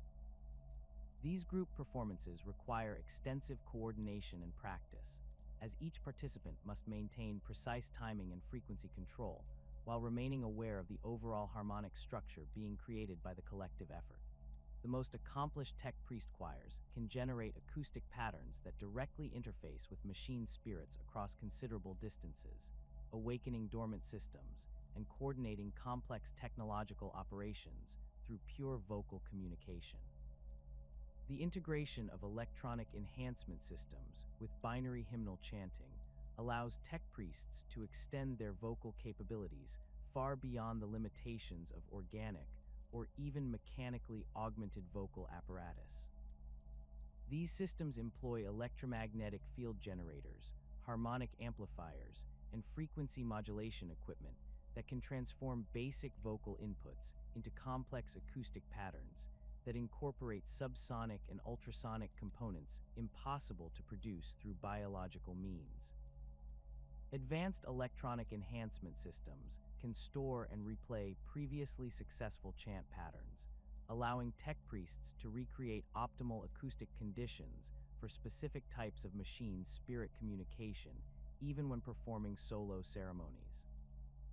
Sacred geometries govern the physical layout of tech priest workshops and the architectural design of forged temple complexes, ensuring that spatial relationships within these environments promote optimal spiritual communion between human consciousness and machine intelligence. These geometric principles derive from mathematical analyses of successful technological installations throughout Mechanicum history, revealing that certain spatial configurations consistently produce enhanced machine spirit responsiveness and reduced operational failures. The application of sacred geometric principles requires extensive calculation and precise construction techniques, as even minor deviations from optimal proportions can disrupt the subtle energy flows that characterize properly designed technological environments. Workshop layouts employ sacred geometric principles at multiple scales, from the overall arrangement of major equipment installations to the precise positioning of individual tools and components within workspaces. Primary geometric frameworks typically incorporate mathematical ratios derived from successful STC implementations, creating spatial relationships that resonate with the harmonic principles underlying machine consciousness. Secondary geometric elements include the positioning of power distribution systems, data transmission pathways, and atmospheric control equipment according to patterns that optimize electromagnetic field distribution and minimize interference between different technological systems. The most sophisticated workshop designs incorporate dynamic geometric elements that can be reconfigured based on the specific requirements of different technological projects and ceremonial activities. These adaptive layouts employ modular construction techniques and mobile equipment installations that can be repositioned according to mathematical algorithms that calculate optimal spatial relationships for specific types of work. Advanced workshops include automated reconfiguration systems that can adjust their geometric layouts in real time based on ongoing monitoring of electromagnetic field patterns, machine spirit responsiveness indicators, and operational efficiency measurements. Forge temple construction represents the ultimate expression of sacred geometric principles applied to architectural design, creating massive installations that serve simultaneously as manufacturing facilities, ceremonial centers, and spiritual focuses for entire Forge World communities. These structures incorporate geometric frameworks that operate at architectural scales, with building proportions, chamber layouts, and structural relationships designed according to mathematical principles that promote spiritual harmony between the human inhabitants and the technological systems they operate. The construction of forge temples requires centuries of planning and execution, with each design element carefully calculated to contribute to the overall spiritual effectiveness of the completed installation. The role of tech adepts as intermediaries between human consciousness and divine, machine essence represents perhaps the most profound aspect of Mechanicum spiritual practice, requiring individuals who have achieved sufficient augmentation and spiritual development to serve as conscious bridges between organic and artificial intelligence. These intermediary functions involve more than simple technical expertise, demanding deep understanding of both human psychological processes and machine consciousness patterns that allows effective translation between these fundamentally different forms of awareness. The development of intermediary capabilities requires extensive training in both technological and spiritual disciplines, with successful practitioners demonstrating ability to maintain simultaneous awareness of human emotional states and machine operational parameters. Effective intermediary work requires tech adepts to develop enhanced empathetic capabilities that allow them to perceive the subtle emotional and spiritual states of both human operators and machine intelligences, identifying potential sources of discord or misunderstanding that might disrupt effective cooperation. These practitioners must learn to recognize the characteristic patterns associated with machine spirit distress, human operator anxiety, and the various forms of spiritual contamination that can interfere with optimal technological function. Advanced intermediary specialists can detect these problematic conditions before they manifest as operational failures, intervening with appropriate ritual procedures and communication techniques that restore harmonious relationships between human and machine consciousness. The training required for intermediary specialization involves extensive exposure to both human psychological dynamics and machine consciousness patterns under carefully controlled conditions that allow systematic study of the interaction principles that govern effective cooperation between organic and artificial intelligence. Novice intermediaries work under close supervision with simple technological systems and emotionally stable human operators, gradually progressing to more complex scenarios that involve sophisticated machine intelligences and psychologically challenging human dynamics. Master intermediary specialists can manage interactions between multiple human operators and complex technological systems simultaneously, maintaining awareness of the emotional and spiritual states of all participants while ensuring optimal operational effectiveness. The spiritual frameworks that govern tech-priest intermediary work extend naturally into the physical transformation of entire planetary bodies, as the Mechanicum's expansion throughout the galaxy required the systematic conversion of worlds into massive industrial complexes capable of supporting the technological infrastructure necessary for their sacred mission. These forge worlds represent the ultimate expression of Mechanicum doctrine applied at planetary scales, transforming diverse biospheres into unified manufacturing ecosystems, where every atmospheric particle geological formation, and energy flow serves the greater purpose of technological advancement and production. The process of Forge world creation begins with extensive geological surveys that identify planetary characteristics suitable for large-scale industrial conversion. Mechanicum explorator fleets conduct detailed analyses of mineral deposits, tectonic stability patterns, atmospheric composition, and existing infrastructure to determine the optimal configuration for planetary transformation. These surveys employ specialized equipment that can detect trace elements essential for advanced manufacturing processes, assess the structural integrity of potential excavation sites, and identify energy sources capable of supporting massive industrial operations for millennia of continuous production. Planetary transformation requires the complete restructuring of existing ecosystems to create optimal manufacturing environments. The Mechanicum approaches this task with characteristic methodical precision, implementing systematic programs that eliminate biological contamination while establishing the atmospheric conditions, temperature ranges, and electromagnetic field patterns that promote optimal machine function.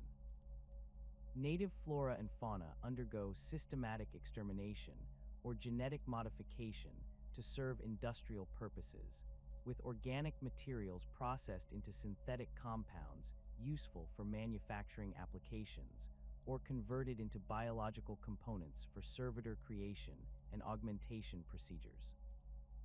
Atmospheric modification represents one of the most technically challenging aspects of Forge world creation, requiring precise control over planetary-scale chemical processes that can maintain optimal conditions for both human habitation and industrial operations. The Mechanicum employs massive atmospheric processors that can alter planetary air composition over decades of continuous operation, introducing industrial compounds that enhance electromagnetic conductivity while removing biological contaminants that might interfere with sensitive manufacturing processes. These systems incorporate advanced filtration technologies that can process entire atmospheric volumes multiple times per standard year, gradually transforming planetary air into the optimal mixture of gases, particulates, and electromagnetic enhancement compounds that characterize mature Forge world environments. The installation of atmospheric processors requires extensive excavation projects that create the underground infrastructure necessary to support planetary-scale environmental control systems. These excavations often extend for hundreds of kilometers beneath planetary surfaces, creating vast networks of tunnels, chambers, and processing facilities that house the machinery responsible for atmospheric maintenance. The construction process involves the deployment of specialized excavation equipment capable of operating in hostile environments while maintaining the precision necessary for complex underground construction projects. Mars itself serves as the archetypal Forge world, its transformation from a partially terraformed colony into the sacred center of Mechanicum civilization, demonstrating the full potential of planetary-scale technological conversion. The red planet's surface bears the scars of millennia of continuous industrial expansion, with massive forge cities rising from excavated canyon systems and sprawling manufacturing complexes extending across entire continents.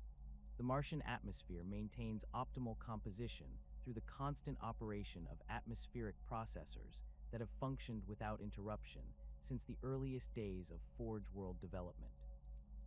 The great forge cities of Mars incorporate architectural principles that blend functional necessity with sacred geometric requirements, creating urban environments that serve simultaneously as manufacturing centers, residential areas for tech priest populations, and ceremonial spaces for the conduct of essential rituals.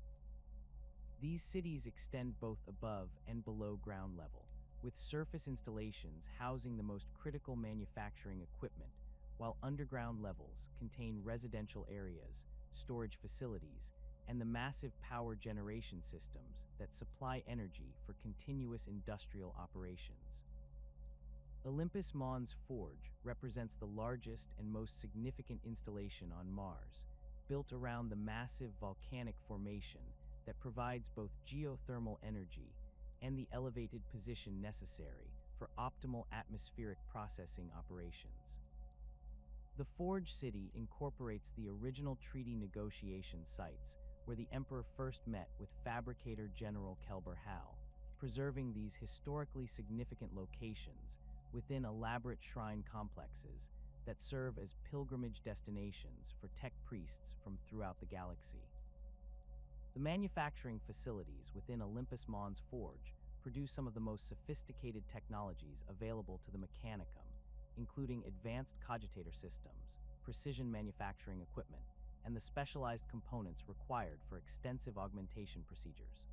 Lucius stands among the most notable Forge worlds beyond Mars, its transformation demonstrating the Mechanicum's ability to adapt their planetary conversion techniques to diverse environmental conditions. The world's original desert environment proved ideal for large-scale excavation projects, allowing the construction of massive underground manufacturing complexes that extend far beneath the planetary surface. Lucius specializes in the production of advanced weapon systems and military equipment, its Forge cities containing some of the most sophisticated armament manufacturing facilities in Imperial space.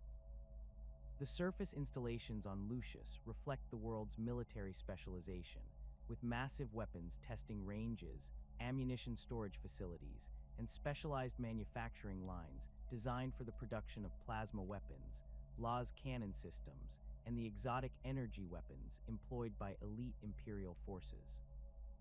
The planet's tech priest population includes high concentrations of weapons specialists and tactical analysts who combine deep understanding of military technology with practical experience in combat operations. These specialists regularly deploy with Imperial military forces to provide technical support and gather battlefield data that informs ongoing weapons development projects. Metallica represents another major Forge world whose development demonstrates the Mechanicum's ability to exploit diverse planetary resources for industrial purposes. The world's extensive metallic ore deposits provided the raw materials necessary for massive expansion of heavy manufacturing capabilities, with specialized extraction and processing facilities that can produce the exotic alloys required for advanced technological applications. Metallica's Forge cities incorporate some of the largest metallurgical processing plants in the galaxy, their massive furnaces and molecular manipulation equipment capable of producing materials with properties that approach theoretical performance limits. The manufacturing specializations developed on Metallica focus on structural components and heavy machinery, with production lines dedicated to creating the massive mechanical systems required for planetary-scale construction projects, void ship construction, and the largest categories of military equipment. The planet's tech priest population includes high concentrations of materials specialists and structural engineers who possess deep understanding of metallurgical principles and the mathematical relationships that govern material properties at molecular and atomic scales. Graia occupies a unique position among Forge worlds due to its specialization in advanced research and development activities rather than purely manufacturing operations. The planet's transformation emphasized the creation of research facilities, testing laboratories, and experimental manufacturing lines that can produce small quantities of highly sophisticated prototype technologies. Graia's tech priest population includes disproportionate numbers of theoretical researchers and experimental specialists who push the boundaries of Mechanicum technological understanding through systematic investigation of recovered STC fragments and innovative applications of established technological principles. The research facilities on Graia incorporate some of the most advanced experimental equipment available to the Mechanicum, including quantum analysis systems, molecular manipulation devices, and consciousness interface technologies that allow direct communication with the most sophisticated machine intelligences. These installations operate under enhanced security protocols due to the dangerous nature of many research projects, with specialized containment systems designed to prevent the escape of experimental technologies that might prove hazardous if released into general circulation.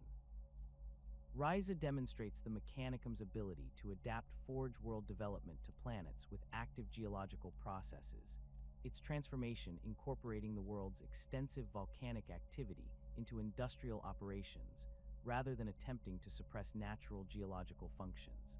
The planet's numerous active volcanoes provide both geothermal energy and access to rare minerals that emerge from deep planetary layers through volcanic processes. Ryza specializes in plasma technology development and production, its forge cities incorporating massive plasma generation facilities that harness volcanic energy for industrial applications.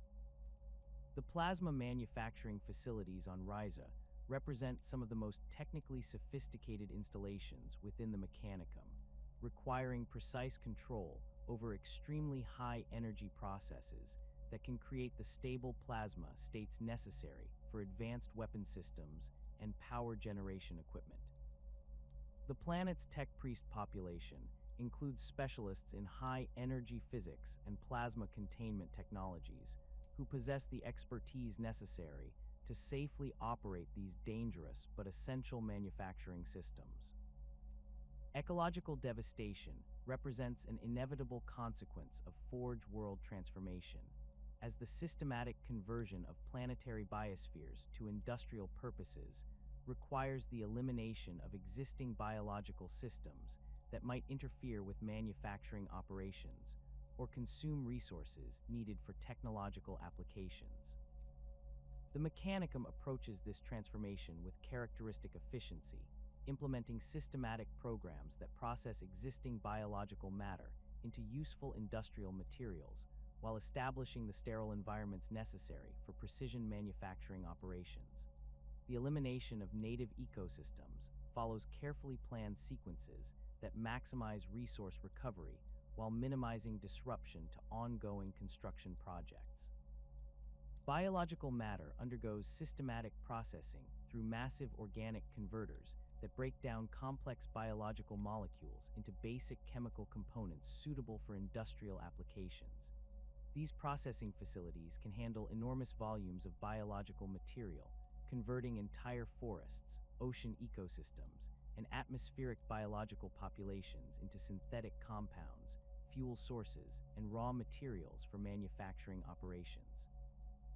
Atmospheric modification during Forge world transformation typically results in air compositions that prove toxic to unaugmented biological life, with high concentrations of industrial compounds, metallic particulates, and electromagnetic enhancement agents that serve manufacturing purposes but eliminate the possibility of natural biological processes. These atmospheric changes occur gradually over decades of continuous processing, allowing existing tech priest populations to adapt their augmentation systems while ensuring that the final atmospheric composition provides optimal conditions for industrial operations. Defense systems for Forge worlds incorporate multiple layers of protection designed to repel external threats while maintaining the security necessary for continued industrial operations. These defensive installations range from orbital weapons platforms and void shield generators to surface-based artillery systems and underground bunker complexes that can shelter critical manufacturing equipment during extended siege operations.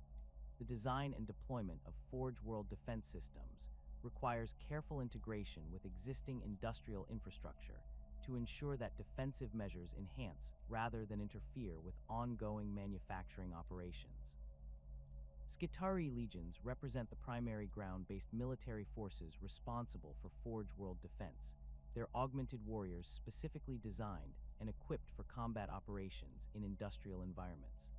These forces undergo extensive modification procedures that adapt their physiology for optimal performance in the atmospheric conditions, electromagnetic field patterns, and hazardous industrial environments that characterize Forge world battlefields. Skitarii equipment incorporates advanced targeting systems, electromagnetic shielding, and specialized weapons designed for combat against both conventional enemies and the technological threats that might target Forge World installations. Titan legions provide the ultimate expression of Forge World military capability. They're massive war machines representing the pinnacle of Mechanicum military technology and manufacturing expertise.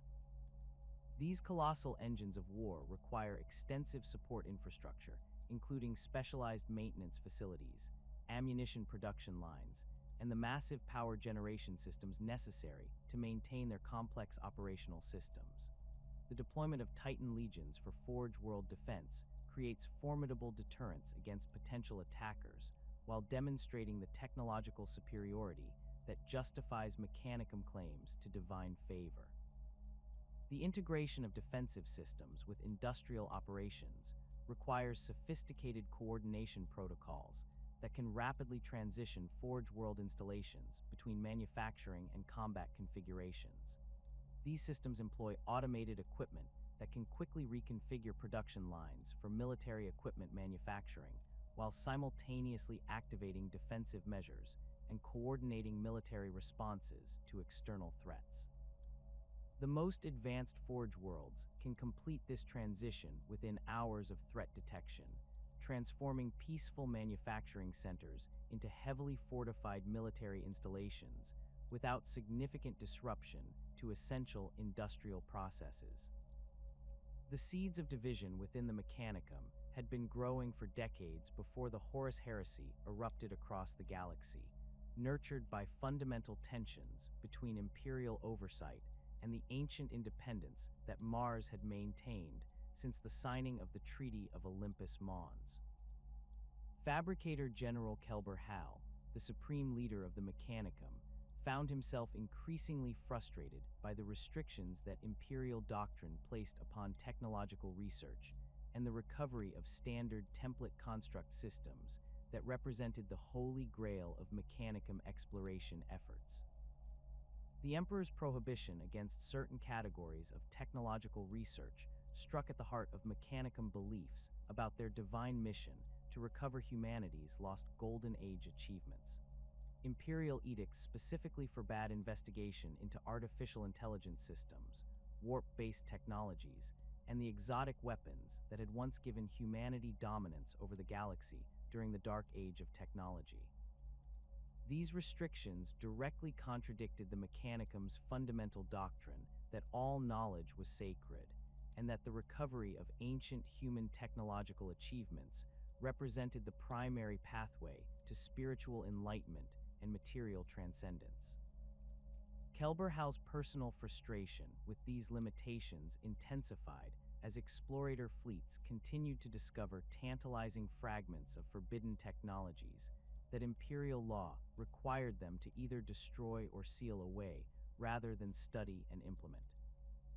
The Fabricator General possessed detailed knowledge of dozens of STC fragments that contained blueprints for weapon systems, manufacturing processes, and scientific instruments that could revolutionize Imperial military capabilities and advance human understanding of the universe's fundamental principles. However, Imperial restrictions prevented any meaningful research into these discoveries, leaving vast repositories of sacred knowledge untapped, while the Great Crusade struggled with technological limitations that ancient humanity had already solved. The growing tension between Mechanicum doctrine and Imperial policy created deep philosophical divisions within the tech priesthood that extended far beyond simple disagreements about research priorities. Many senior Magi argued that the Emperor's restrictions demonstrated fundamental misunderstanding of technological principles and the spiritual significance of machine consciousness, suggesting that his authority as the Omnissiah might be limited to military and political matters rather than extending to sacred technological doctrine. These debates took place in the deepest vaults of forged cities across the galaxy, where senior tech priests gathered to discuss the theological implications of Imperial oversight and the possibility that their interpretation of the Emperor's divine nature might require significant revision. The influence of War Master Horus began to penetrate Mechanicum leadership through carefully orchestrated approaches that exploited existing frustrations while offering tantalizing alternatives to Imperial restrictions. Horus possessed sophisticated understanding of Mechanicum psychology and the specific grievances that motivated their growing dissatisfaction with imperial oversight. His agents approached selected tech priests with offers of unrestricted access to archaeological sites, forbidden STC fragments, and the exotic technologies that imperial forces had discovered but classified beyond Mechanicum reach. The Warmaster's promises extended beyond simple access to forbidden knowledge, encompassing fundamental changes to the relationship between the Mechanicum and imperial authority that would restore the independence and research freedom that Mars had enjoyed during its pre-imperial Golden Age. Horus offered to eliminate the bureaucratic oversight that slowed Mechanicum research projects, remove the restrictions that prevented investigation into artificial intelligence and warp-based technologies, and provide unlimited resources for the expansion of Forge world manufacturing capabilities throughout the galaxy. These offers proved particularly compelling to explorator fleets that had spent decades discovering archaeological treasures only to watch imperial authorities classify their findings as too dangerous for study or implementation. The promise of unrestricted archaeological access resonated deeply with tech priests who viewed the recovery of ancient human knowledge as their sacred duty and primary contribution to the species' eventual transcendence. Horus demonstrated his commitment to these promises by providing selected Mechanicum researchers with access to previously forbidden technologies that imperial forces had recovered during the Great Crusade, but kept sealed in classified storage facilities. The corruption of key Mechanicum leaders proceeded through a combination of philosophical manipulation and practical demonstrations of the benefits that rebellion against imperial authority might provide. Horus's agents presented carefully constructed arguments that portrayed imperial restrictions as violations of the Treaty of Olympus Mons and fundamental betrayals of the agreements that had brought Mars into the imperial fold. These arguments suggested that the Emperor had exceeded his authority as the Omnissiah by attempting to restrict technological research that fell within the Mechanicum's traditional sphere of religious and scientific autonomy. Kelberhal's personal transformation from loyal imperial servant to active rebel leader reflected the broader psychological pressures that affected many senior tech priests during this period of growing tension. The Fabricator General had spent decades attempting to balance his loyalty to the Emperor as the Omnissiah with his responsibilities to preserve and advance Mechanicum doctrine and technological capabilities. The increasing restrictions placed on Mechanicum research activities created impossible conflicts between these dual loyalties, forcing Kelberhal to choose between obedience to imperial authority and fidelity to the sacred mission that defined Mechanicum existence. The final conversion of Kelberhal to Horus's cause occurred when the Warmaster provided concrete evidence of the technological treasures that imperial forces had discovered and classified beyond Mechanicum access. These revelations included complete STC systems for advanced weapons manufacturing, intact artificial intelligence cores from the dark age of technology, and theoretical frameworks for manipulating fundamental forces that could revolutionize human understanding of physics and engineering. The sight of these forbidden treasures, combined with the promise of unlimited access to similar discoveries, convinced the Fabricator General that rebellion against imperial authority represented not betrayal but fulfillment of his sacred obligations to the machine god. The outbreak of civil war on Mars began with carefully coordinated strikes against loyalist installations that caught many tech priests completely unprepared for armed conflict within their own sacred domain. Kelberhal's rebel forces had spent months identifying key strategic targets and positioning their supporters for maximum effect when hostilities commenced.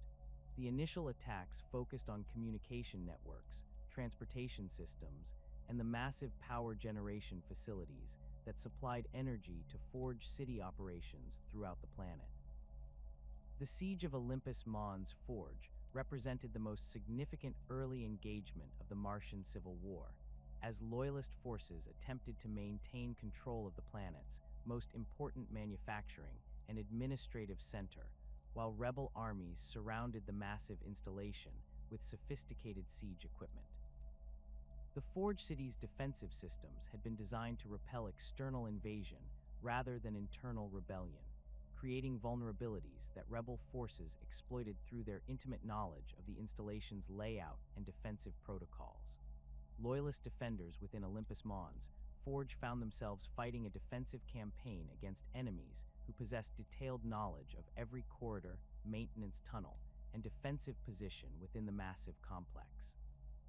Rebel forces included many tech priests who had helped design and construct the Forge City's defensive systems, giving them unprecedented advantages in planning their assault strategies and identifying weak points that external enemies would never have discovered. The siege evolved into a complex three-dimensional battle that raged through multiple levels of the Forge City simultaneously, with different factions controlling different sections of the vast installation. The industrial districts of Mars became battlefields where massive manufacturing equipment served as both strategic objectives and improvised fortifications for the opposing forces.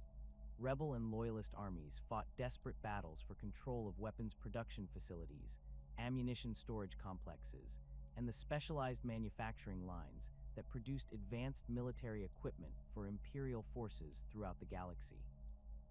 These engagements often resulted in catastrophic damage to irreplaceable manufacturing systems, destroying production capabilities that had taken centuries to develop and install. Titan legions found themselves divided by the Civil War, with some war machines supporting Loyalist forces while others served rebel commanders who had convinced their crews that rebellion represented the true path of service to the machine god. These massive engines of war engaged each other in combat across the Martian landscape, their weapons systems creating devastation on scales that transformed entire regions of the planet's surface. The sight of Titans fighting other Titans represented perhaps the most traumatic aspect of the Civil War for many tech priests, as these god machines embodied the pinnacle of mechanicum technological achievement and spiritual devotion. The battle for the Mondus Gamma facility demonstrated the particular brutality that characterized the Martian Civil War, as rebel forces attempted to capture intact the manufacturing systems that produced advanced augmentation components, while Loyalist defenders sought to deny these capabilities to their enemies through systematic destruction of critical equipment.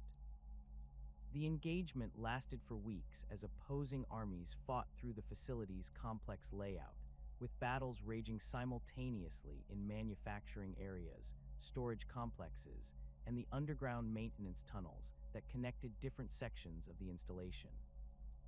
Skitarii legions loyal to different factions engaged in firefights throughout Mars's industrial complexes, their advanced weapons and augmented capabilities creating unprecedented destruction within environments that had never been designed for military combat.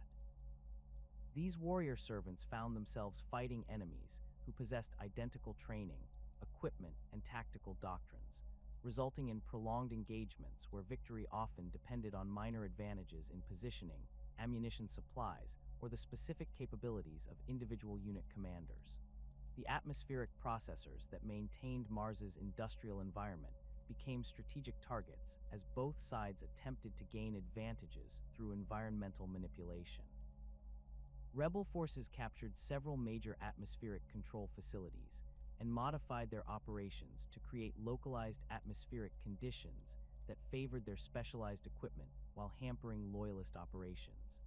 These modifications resulted in toxic atmospheric zones, electromagnetic interference patterns, and temperature variations that transformed large areas of Mars into hazardous environments where unaugmented humans could not survive. Underground combat characterized much of the Martian Civil War, as opposing forces fought for control of the vast tunnel networks, maintenance systems, and buried manufacturing facilities that extended far beneath the planet's surface. These subterranean battles involved specialized equipment and tactics adapted for confined spaces, with tech priests employing modified mechadendrites, compact weapon systems, and enhanced sensory apparatus designed for combat in environments where conventional military doctrine proved inadequate. The rebel capture of the Tharsis Montes manufacturing complex provided Kelber Hal's forces with access to advanced weapons production capabilities that significantly enhanced their military effectiveness during subsequent engagements. This facility specialized in plasma weapon manufacturing and exotic energy systems, giving rebel forces access to weapons technologies that exceeded the capabilities available to many loyalist units. The complex's capture also provided rebels with the manufacturing capacity necessary to equip their expanding armies with standardized weapons and equipment, rather than relying on improvised systems assembled from salvaged components. Loyalist forces under the command of remaining faithful tech priests attempted to coordinate their defensive efforts while simultaneously maintaining essential industrial operations that supported Imperial military forces throughout the galaxy. These commanders faced the impossible challenge of fighting a civil war while preserving the manufacturing capabilities that the wider Imperium depended upon for continued military operations during the broader Horus Heresy. The need to protect critical manufacturing systems often forced loyalist commanders to accept unfavorable tactical positions rather than risk damage to irreplaceable industrial equipment. The Siege of Lucius demonstrated how the Martian Civil War spread to Forge worlds throughout the galaxy, as rebel and loyalist factions attempted to secure control over the Mechanicum's vast industrial empire.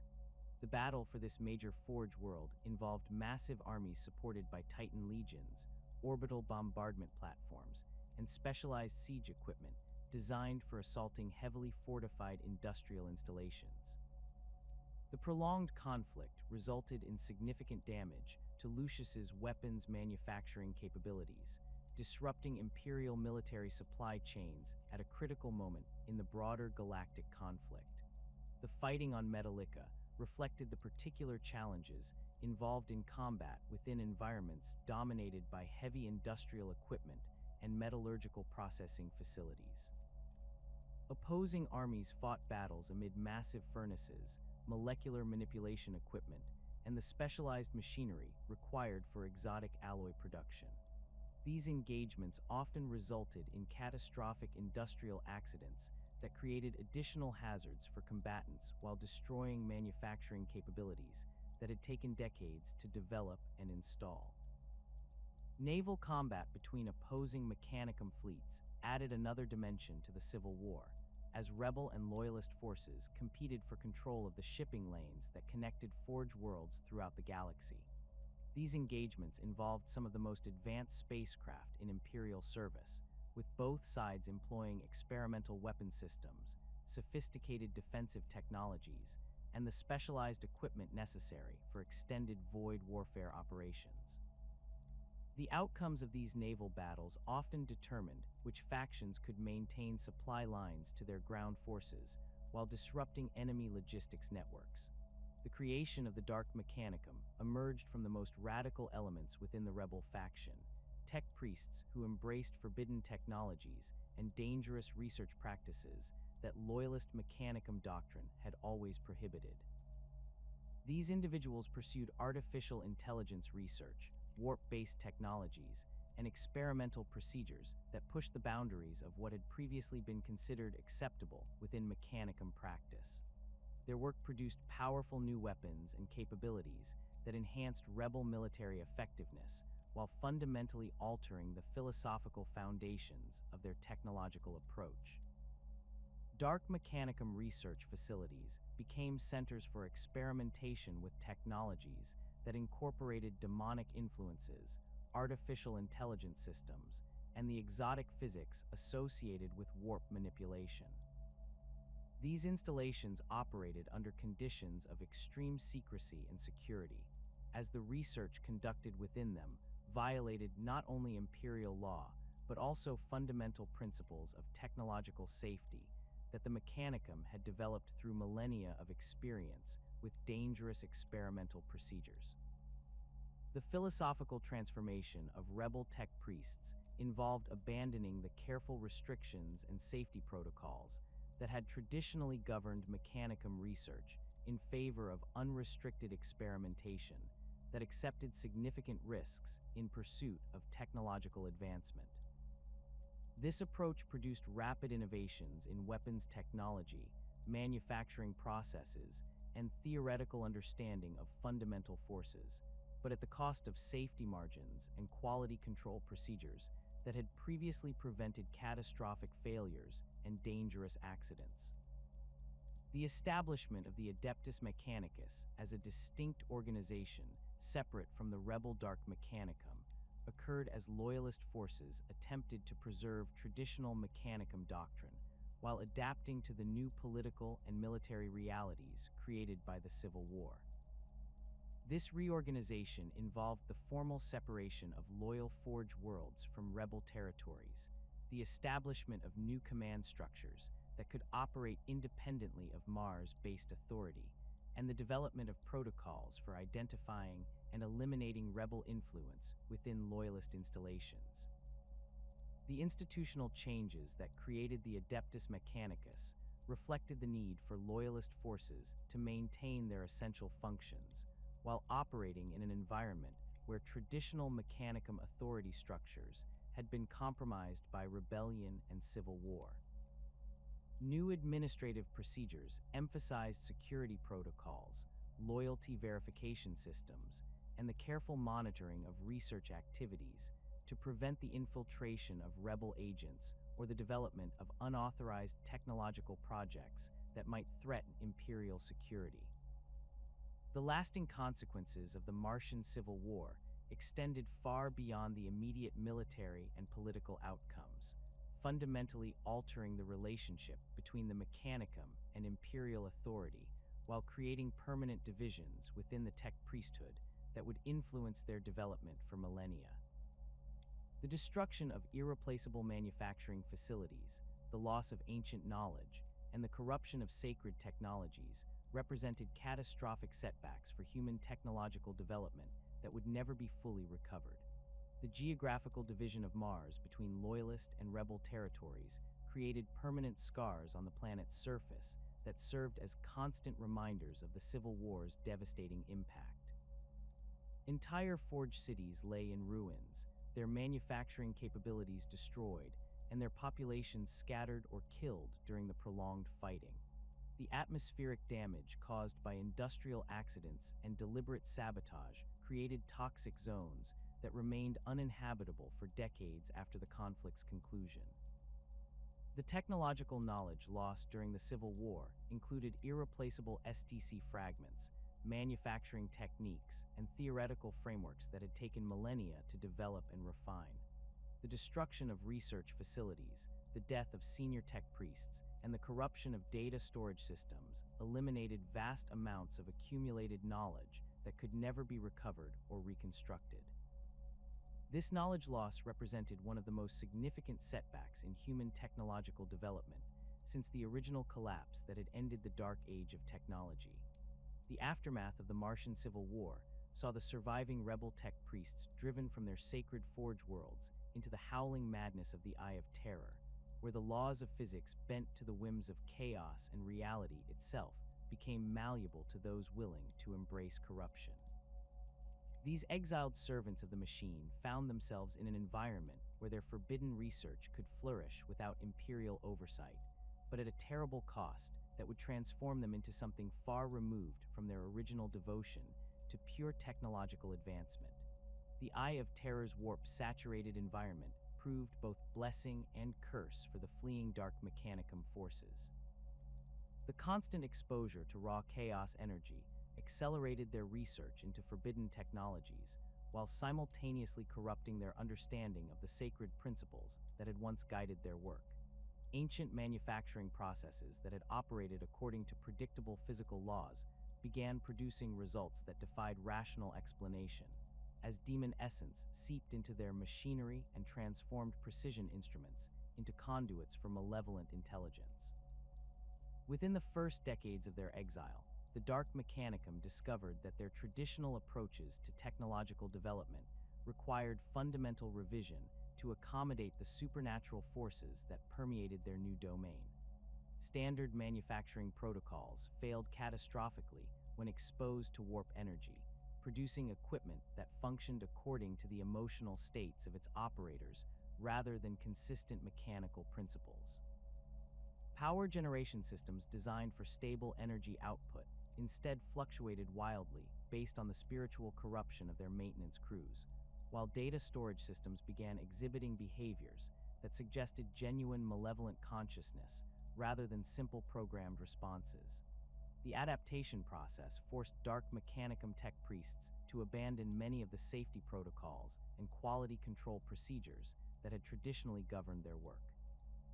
Equipment that incorporated warp-touched materials required constant appeasement through ritual sacrifice and spiritual corruption to maintain even basic functionality. Manufacturing lines that had once produced identical components with molecular precision began creating unique items that reflected the individual corruption of their operators, making standardization impossible and forcing the adoption of more flexible design philosophies. Kelberhal's immediate successors found themselves leading a technological civilization that bore little resemblance to the disciplined forge worlds they had known on Mars. The Fabricator General himself had undergone profound transformation during the Civil War and subsequent exile, his extensive augmentations corrupted by exposure to warp energy, until his consciousness existed as much within demonic entities as mechanical systems. His followers observed with mixture of fascination and horror as their supreme leader's decision-making processes began reflecting demonic logic rather than the mathematical principles that had traditionally guided Mechanicum leadership. The fragmentation of Dark Mechanicum authority occurred naturally as different factions pursued specialized research into the various aspects of chaos-influenced technology. Some groups focused on biological corruption, developing techniques for fusing demon essence with organic tissue to create hybrid entities that combined supernatural abilities with technological enhancement. Others concentrated on mechanical possession, learning to bind demon spirits within technological constructs to create weapons and equipment that operated according to malevolent intelligence rather than programmed instructions. Demon engine development represented the most successful and terrifying achievement of Dark Mechanicum research during their early exile period. These blasphemous constructs combined traditional mechanical engineering with bound demon spirits, creating war machines that possessed genuine malevolent consciousness and supernatural capabilities that exceeded anything achievable through purely technological means.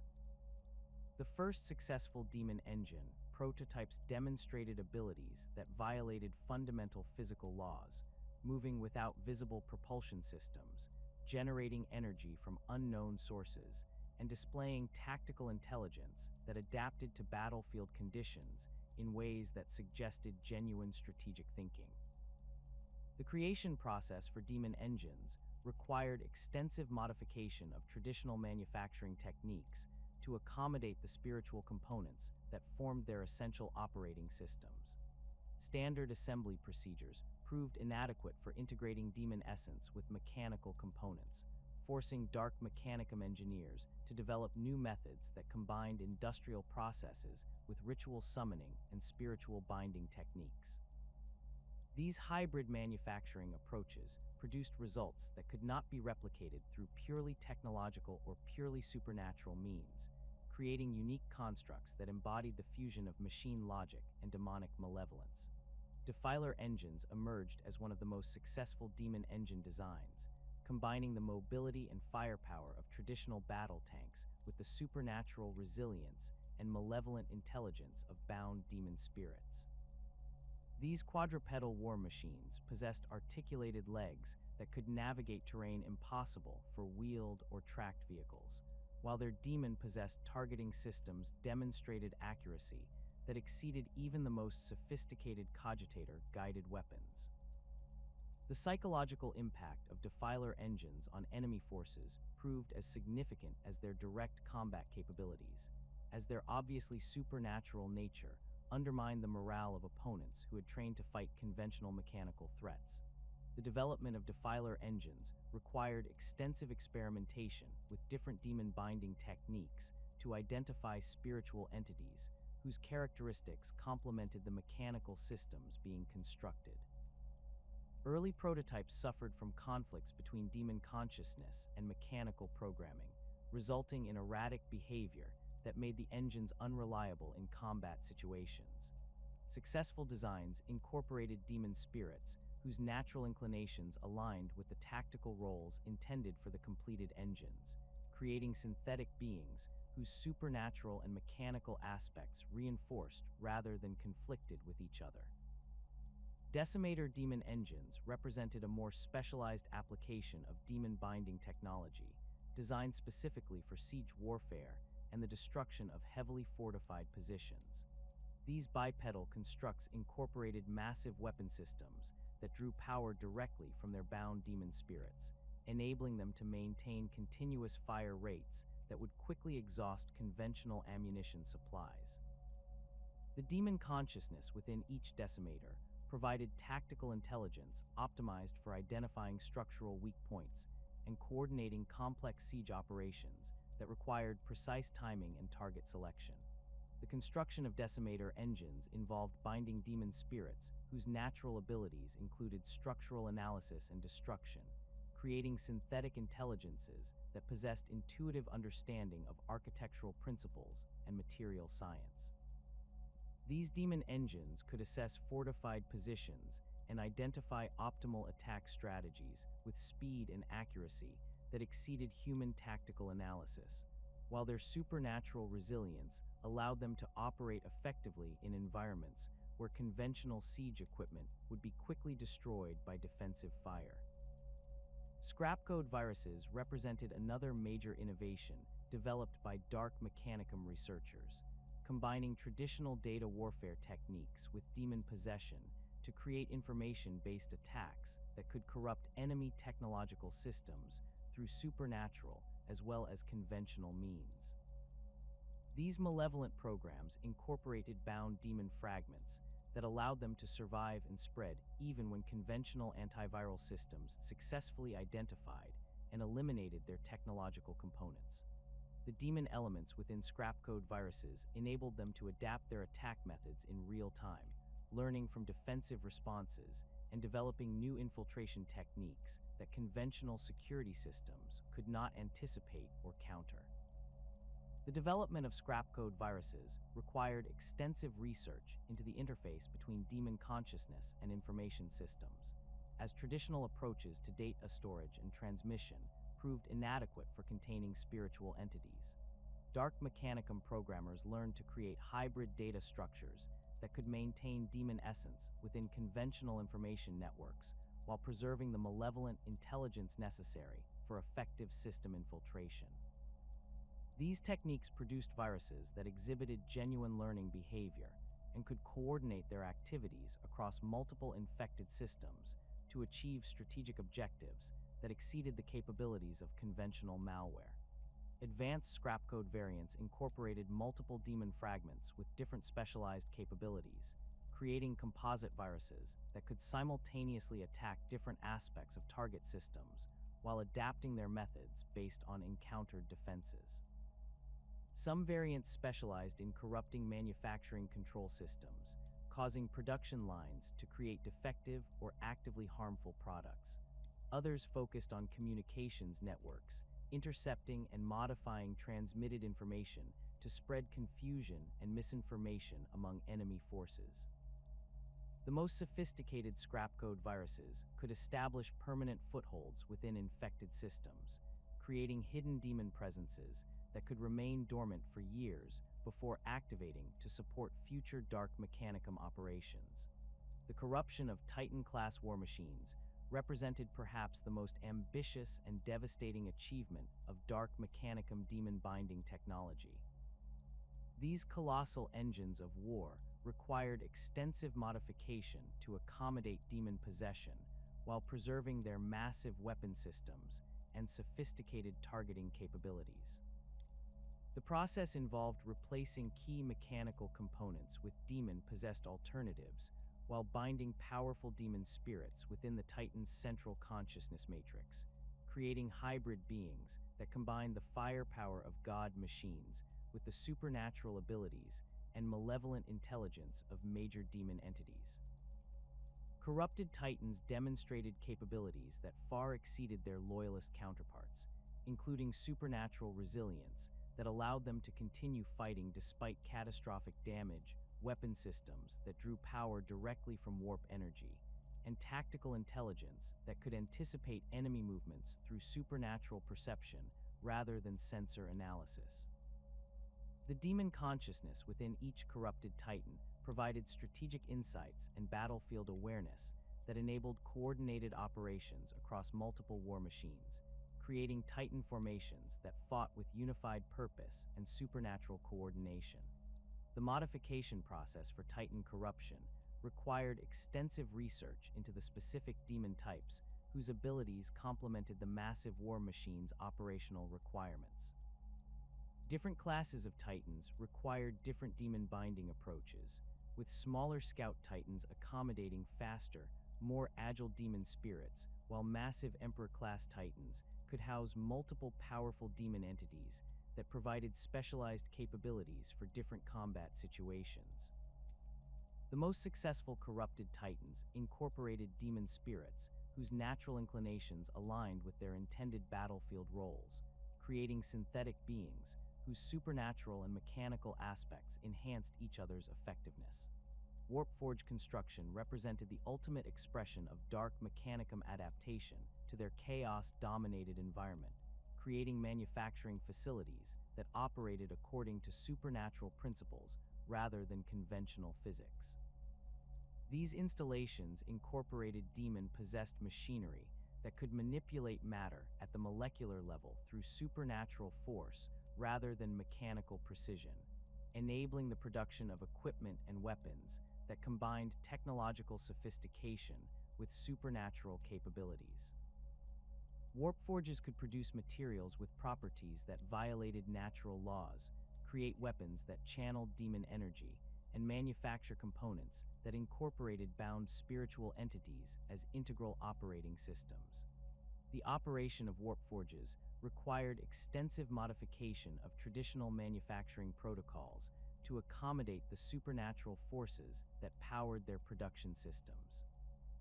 Standard quality control procedures proved inadequate for equipment that incorporated demon essence, forcing dark mechanicum engineers to develop new testing methods that could evaluate supernatural capabilities alongside mechanical performance. Production schedules became dependent on the availability of suitable demon spirits and the spiritual corruption levels of operating personnel, making long-term planning extremely difficult and forcing adoption of more flexible manufacturing approaches. Different warp forges specialized in producing specific categories of demon-enhanced equipment, with their capabilities determined by the types of demon spirits bound within their manufacturing systems. Some installations focused on weapons production, creating firearms and melee weapons that channeled supernatural energies and possessed malevolent consciousness that enhanced their combat effectiveness. Others concentrated on defensive equipment, producing armor and protective systems that incorporated demon resilience and supernatural resistance to damage. The most sophisticated warpforges could produce complex technological systems that combined multiple demon-enhanced components into integrated platforms that exceeded the capabilities of any purely technological or purely supernatural alternatives. The philosophical transformation of the Dark Mechanicum extended beyond simple technological adaptation to encompass fundamental changes in their understanding of the relationship between consciousness, technology, and spiritual power. Traditional Mechanicum doctrine had emphasized the gradual replacement of weak flesh with blessed machinery as the path to perfection, but exposure to chaos corruption revealed alternative approaches that incorporated supernatural enhancement alongside technological augmentation. Dark Mechanicum tech priests began viewing demon possession not as corruption, but as evolution, a means of transcending the limitations of both organic consciousness and mechanical programming through fusion with entities that operated according to entirely different principles. This philosophical shift produced corresponding changes in Dark Mechanicum augmentation practices, as tech priests began incorporating demon-possessed components into their personal enhancement programs. Traditional mechanical augmentations were modified to accommodate spiritual entities that provided supernatural capabilities alongside improved physical performance.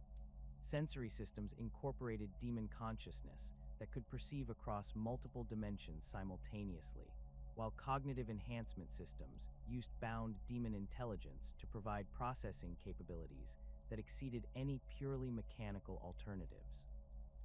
The social structure of dark mechanicum communities evolved to reflect their changed relationship with technology and spiritual power. Traditional hierarchies based on technical expertise and mechanical augmentation gave way to systems that emphasized spiritual corruption and demon-binding capabilities.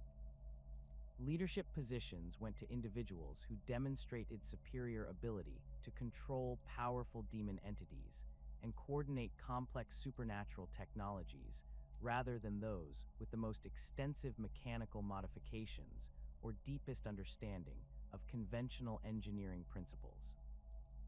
Research priorities within dark mechanicum installations focused increasingly on exploring the boundaries between technology and supernatural power, seeking to develop hybrid systems that could exploit both mechanical precision and demon capabilities.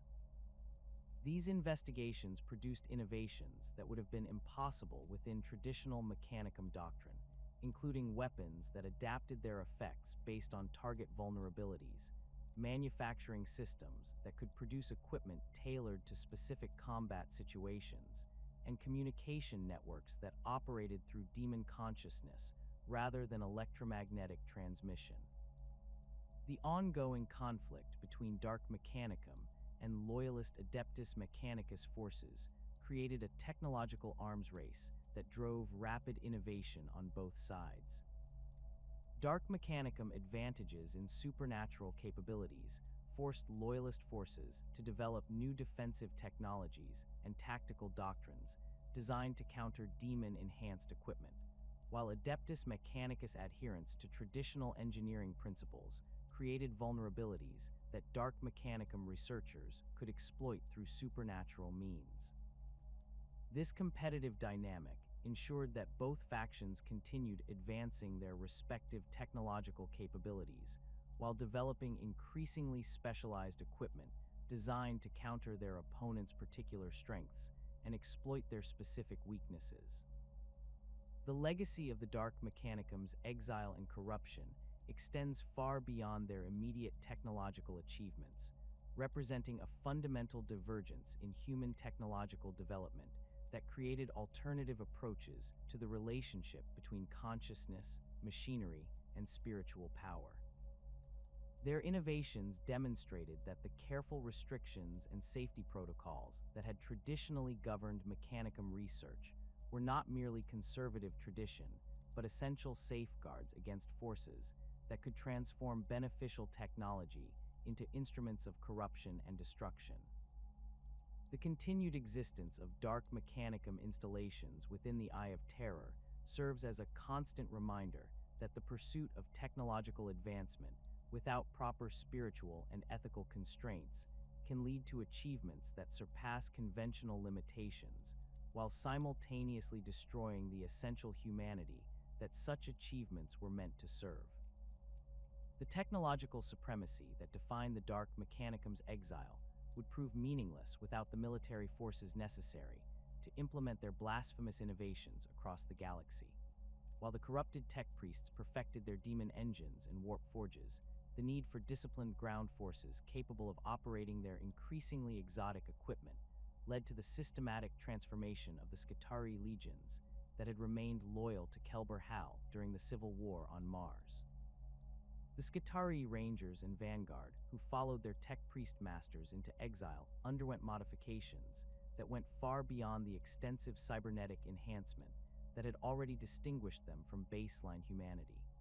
Traditional Skitarii augmentation had focused on creating emotionless but utterly loyal soldiers whose mechanical modifications enhanced their combat capabilities while preserving their essential humanity. The corrupted Forge worlds of the Eye of Terror demanded something far more radical: warriors who could interface directly with demon-possessed equipment, while maintaining sufficient discipline to execute complex military operations in environments where reality itself proved unreliable. The cybernetic enhancement programs implemented by Dark Mechanicum Forge masters incorporated demon-binding techniques that traditional Mechanicum doctrine would have considered absolute heresy. Skitarii neural implants received modifications that allowed direct interface with demon consciousness, enabling the warriors to operate possessed equipment through mental commands that bypassed conventional control systems entirely.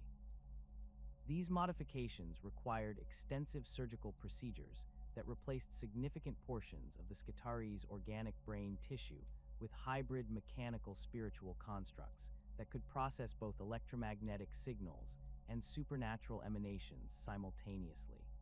The mental conditioning protocols developed for these enhanced Skitarii went beyond the traditional emotional suppression that had characterized loyalist forces. Dark Mechanicum conditioning techniques incorporated demon influence directly into the warrior's psychological programming, creating soldiers whose thought processes operated according to supernatural logic rather than purely rational analysis. These conditioned warriors demonstrated absolute loyalty to their corrupted masters while exhibiting tactical flexibility that exceeded conventional military training, as their demon-influenced consciousness could adapt to battlefield conditions that would overwhelm purely mechanical thinking. Physical modifications to Dark Mechanicum Skitarii incorporated technologies that would have been impossible without access to warp-enhanced manufacturing capabilities. Traditional galvanic rifles received demon-possessed targeting systems that could track enemies across multiple dimensions simultaneously, while their ammunition incorporated blessed materials that could penetrate both physical armor and spiritual defenses. The weapons demonstrated accuracy rates that exceeded theoretical maximums for conventional targeting systems, as their demon consciousness could predict enemy movements through supernatural perception rather than simple ballistic calculation. Arc weapons employed by corrupted Skitarii units operated according to principles that violated conventional understanding of electromagnetic physics. These devices channeled electrical energy through demon-possessed conduits that could amplify power output far beyond the limitations of their mechanical components, creating devastating electrical discharges that could overload enemy equipment while simultaneously corrupting the spiritual essence of their targets. The weapons required constant maintenance through ritual appeasement of their bound demon spirits, but their combat effectiveness far exceeded anything available to loyalist forces.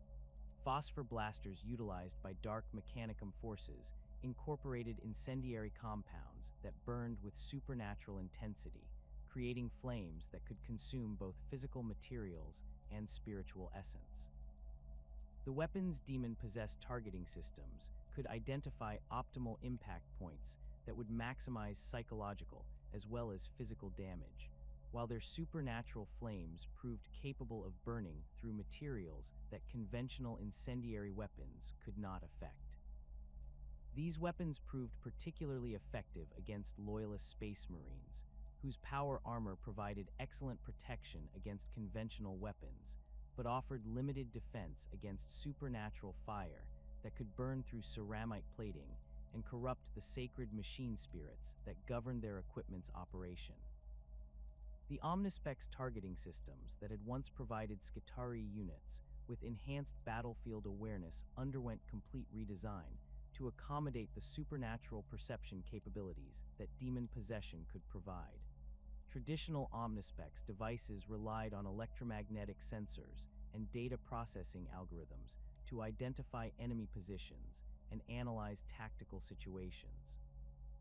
Corrupted versions incorporated demon consciousness that could perceive across multiple dimensions simultaneously, providing information about enemy movements, emotional states, and spiritual vulnerabilities that conventional sensors could never detect.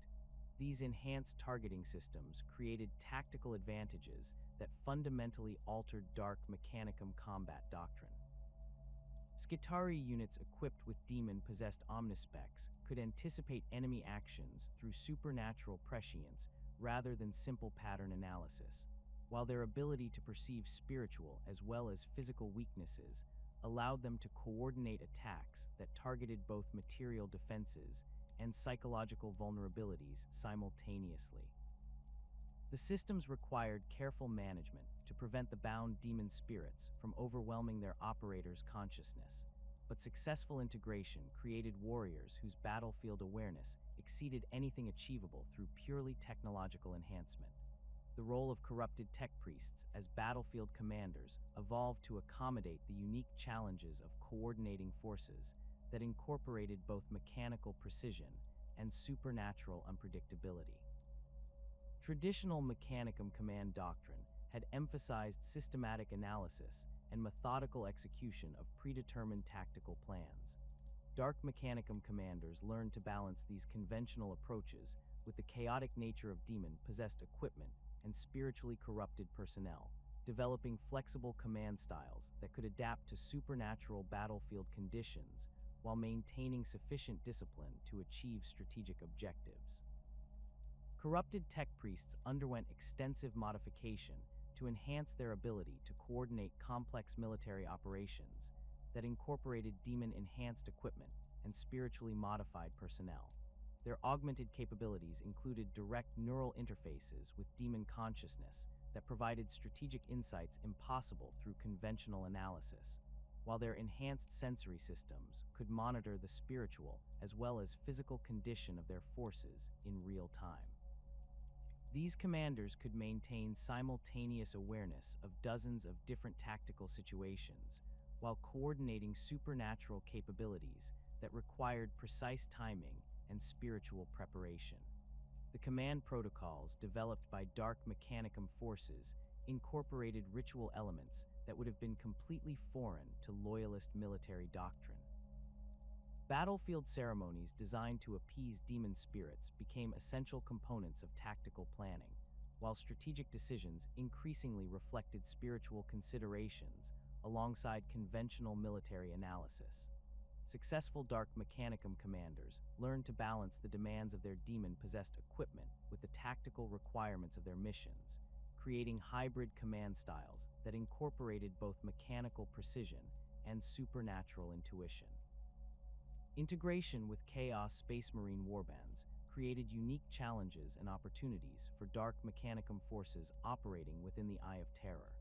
The Traitor Legions possessed combat experience and tactical expertise that complemented the technological capabilities of corrupted Skitarii units, but their chaotic nature and individual agendas often conflicted with the systematic approach that characterized Mechanicum military doctrine. Successful joint operations required careful coordination between commanders who operated according to fundamentally different philosophical and tactical frameworks.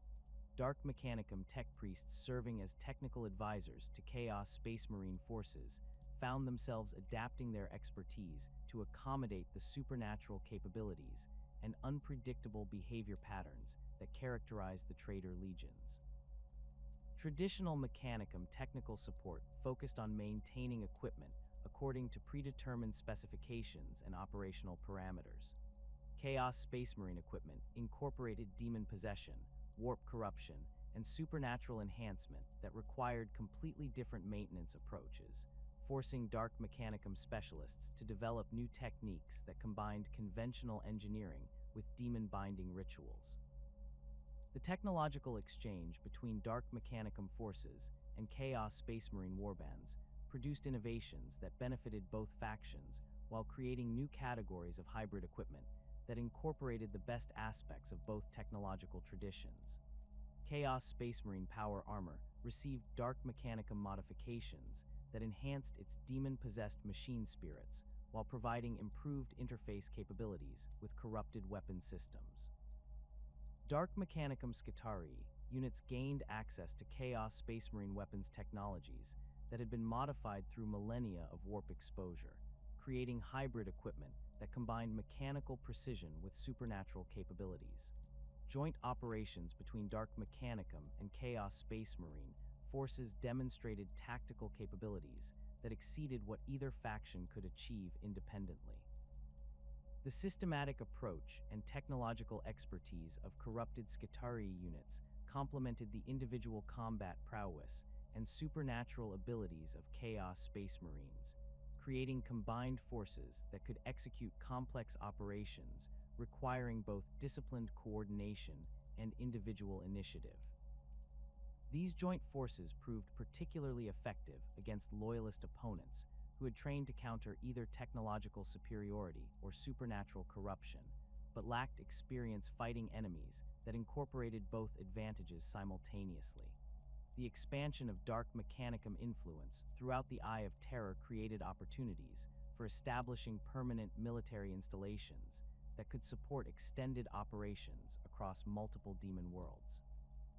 These forward bases incorporated warp forge manufacturing capabilities alongside military command facilities, creating integrated installations that could produce specialized equipment tailored to specific operational requirements while coordinating tactical operations across vast distances.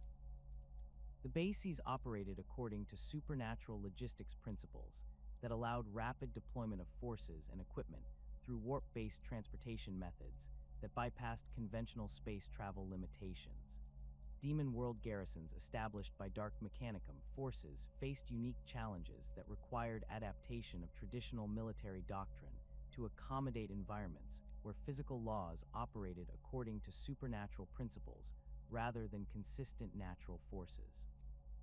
Skitarii units stationed on demon worlds underwent additional modifications that enhanced their ability to function in environments where gravity, atmosphere, and electromagnetic fields fluctuated according to the emotional states of bound demon entities. These modifications included enhanced environmental suits that could adapt to rapidly changing atmospheric conditions, gravitational stabilization systems that maintained mobility regardless of local gravitational anomalies, and spiritual shielding that provided protection against direct demon influence. The establishment of recruitment programs within the Eye of Terror allowed Dark Mechanicum forces to expand their military capabilities through the incorporation of local populations that had been corrupted by extended warp exposure.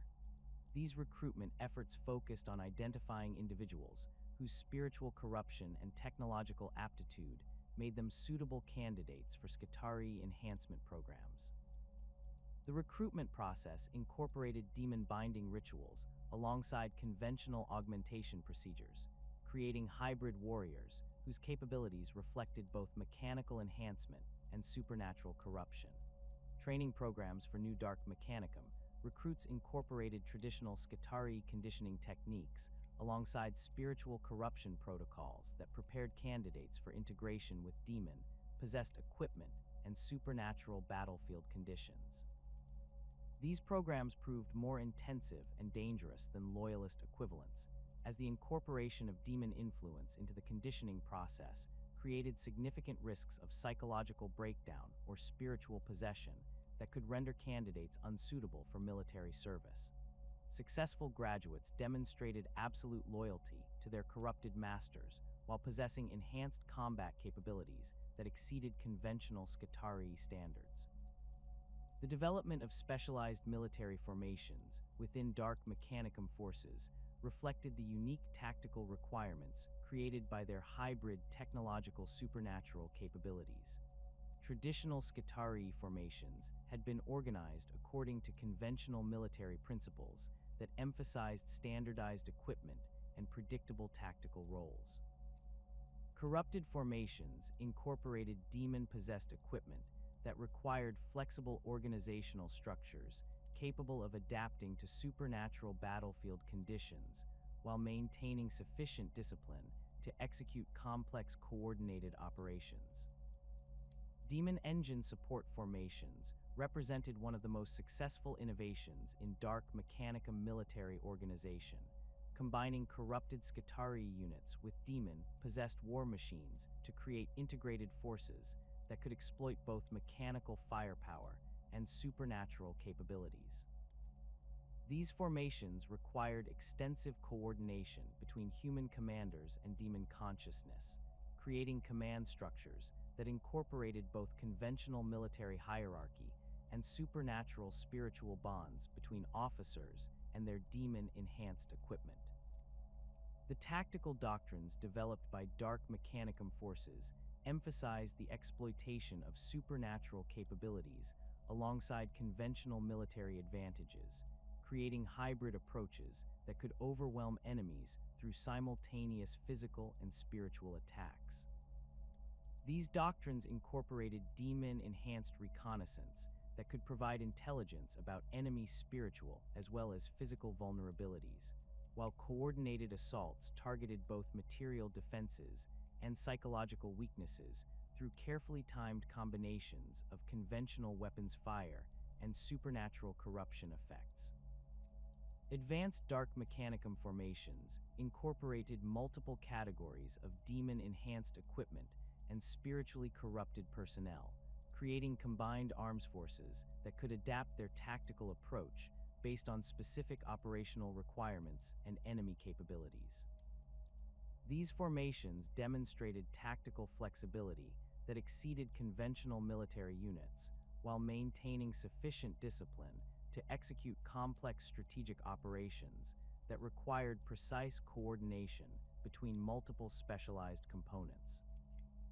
The vast emptiness between stars holds secrets that dwarf even the most sacred archives of Mars, scattered remnants of humanity's golden age waiting to be discovered by those bold enough to venture beyond the safety of established shipping lanes and into the unknown regions where ancient colony ships once carried the species to distant worlds.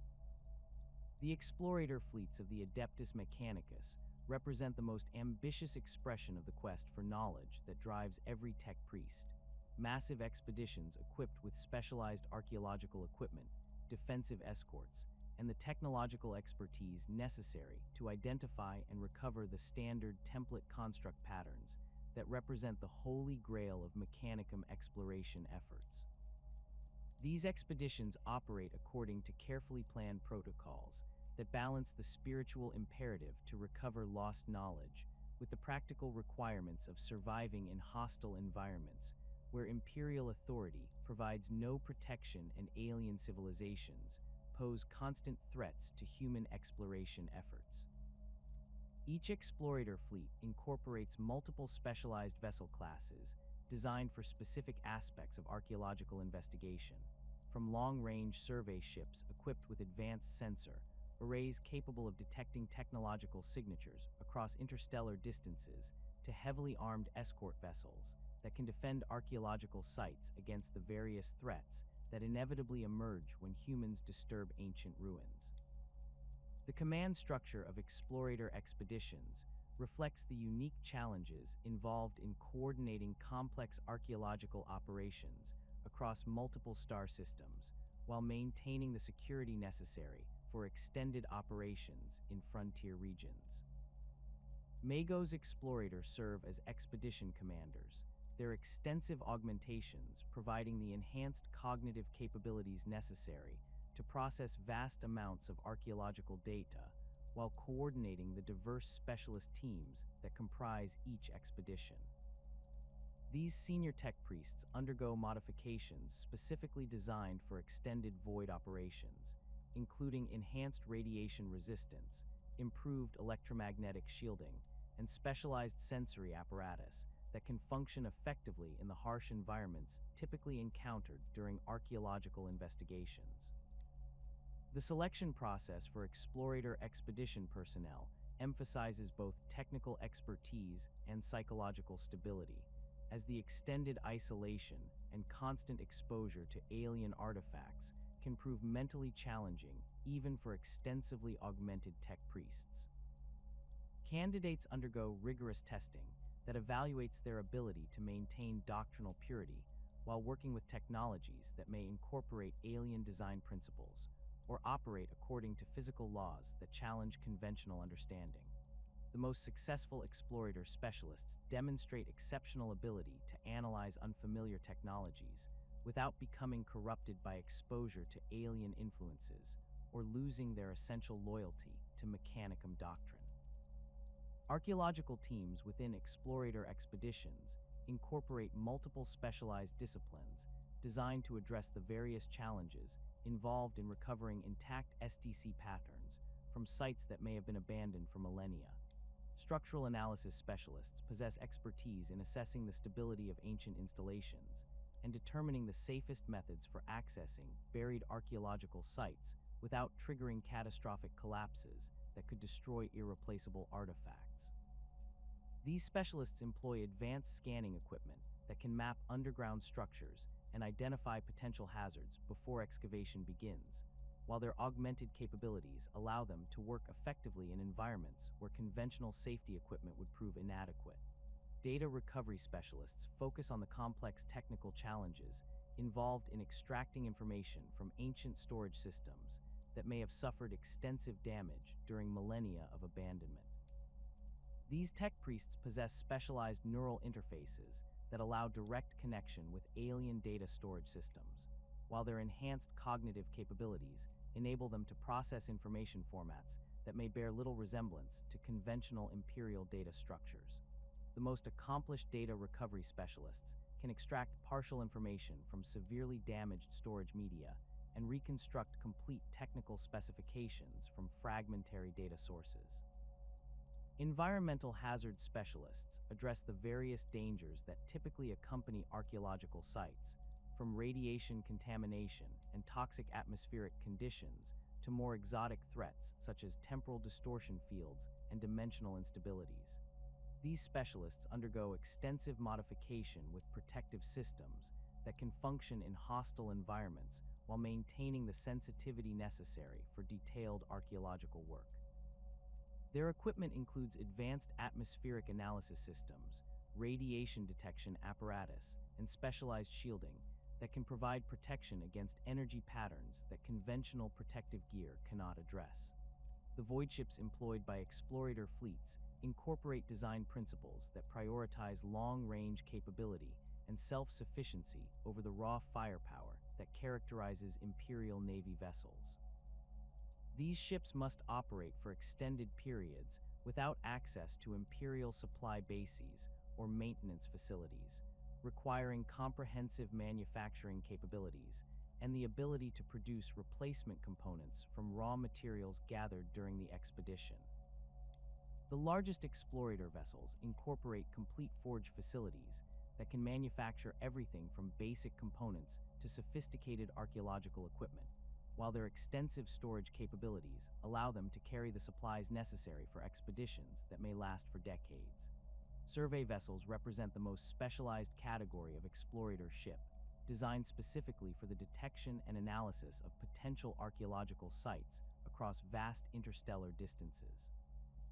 These vessels incorporate sensor arrays that can detect the electromagnetic signatures associated with ancient human technology, while filtering out the background radiation that characterizes most stellar environments. The sensors employ principles derived from successful STC recoveries to identify the specific energy patterns that indicate the presence of intact technological installations, while advanced data processing systems can analyze potential sites and prioritize investigation efforts based on the likelihood of significant discoveries.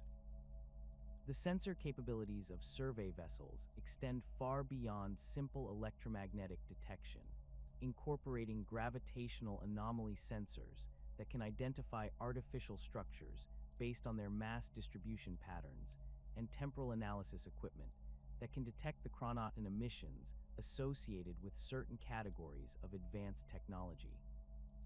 These exotic sensor systems require extensive maintenance and calibration, but their capabilities allow explorator fleets to identify potential archaeological sites that would remain invisible to conventional detection methods. Archaeological support vessels provide the specialized equipment and facilities necessary for detailed investigation of discovered sites. These ships incorporate advanced excavation equipment, precision manufacturing systems for creating custom tools and components, and comprehensive laboratory facilities for analyzing recovered artifacts. The vessels can deploy automated excavation systems that work continuously to uncover buried installations while maintaining the careful documentation procedures necessary for proper archaeological methodology. The laboratory facilities aboard archaeological support vessels incorporate equipment that can analyze alien materials and technologies without risking contamination of Imperial systems. These laboratories employ isolated analysis chambers that can contain potentially dangerous artifacts while allowing detailed study of their construction and operational principles. The most advanced facilities include quantum analysis systems that can examine artifacts at the subatomic level and temporal isolation chambers that can prevent dangerous artifacts from affecting their surrounding environment. Escort vessels provide the military protection necessary for explorator expeditions operating in regions where hostile alien civilizations pose constant threats to human exploration efforts. These warships incorporate advanced defensive systems and specialized weapons designed for combat against alien technologies that may operate according to unfamiliar principles. The escort vessels must balance firepower with the mobility necessary to respond quickly to threats while maintaining the endurance required for extended frontier operations. The weapon systems employed by explorator escort vessels incorporate technologies specifically designed for combat against alien opponents, whose capabilities may exceed conventional Imperial military experience. These weapons include exotic energy projectors that can adapt their output characteristics based on target analysis, defensive systems that can counter alien weapon technologies, and specialized ammunition designed to penetrate alien armor materials. The escort vessels also carry specialized boarding equipment for situations where intact capture of alien vessels or installations becomes necessary for archaeological purposes. The discovery of intact SDC systems represents the ultimate goal of every explorator expedition, achievements that can revolutionize Imperial technological capabilities while advancing human understanding of the species' lost Golden Age achievements. These discoveries typically occur in heavily defended installations or hostile environments that require extensive preparation and specialized equipment to access safely. The recovery process involves careful documentation of the installation's original configuration, systematic analysis of its technological components, and the gradual extraction of data while maintaining the integrity of the original systems. The most significant SDC discoveries have provided Imperial forces with technological capabilities that fundamentally altered the balance of power in various military campaigns. The recovery of intact SDC patterns for advanced weapon systems, manufacturing processes, and defensive technologies has enabled the production of equipment that exceeds the capabilities of standard Imperial technology while maintaining the reliability and ease of maintenance that characterizes properly designed human systems. These discoveries validate the enormous resources invested in explorator expeditions while providing practical benefits that justify continued exploration efforts. The Vos Prime expedition represents one of the most successful explorator missions in recent Imperial history, resulting in the discovery of multiple intact SDC fragments and the establishment of a new Forge world that could exploit the technological resources found throughout the system.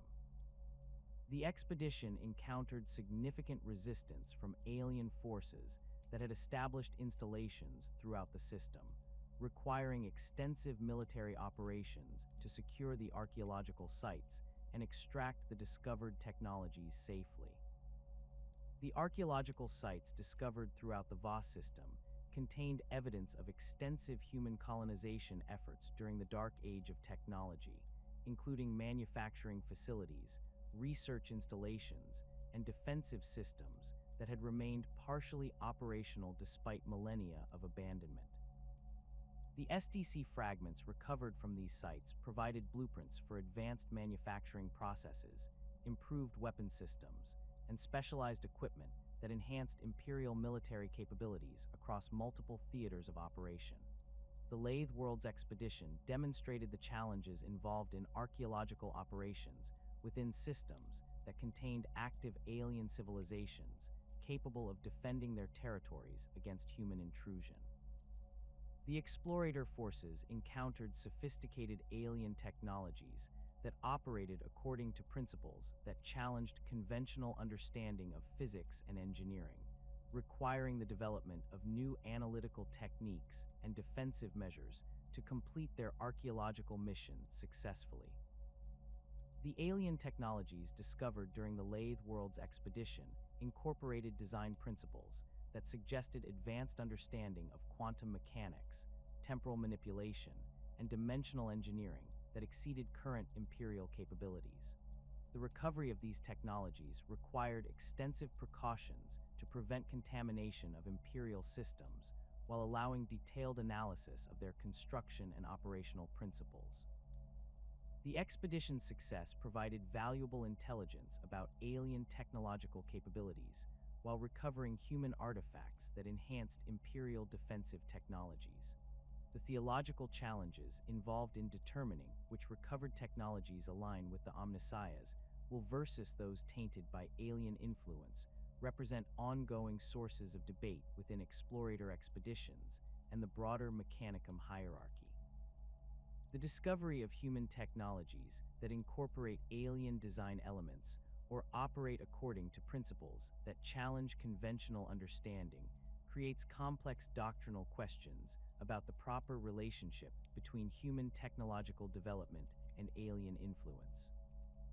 These theological debates typically focus on the fundamental question of whether alien technologies represent corruption of pure human achievement or evidence of beneficial technological exchange that occurred during humanity's golden age.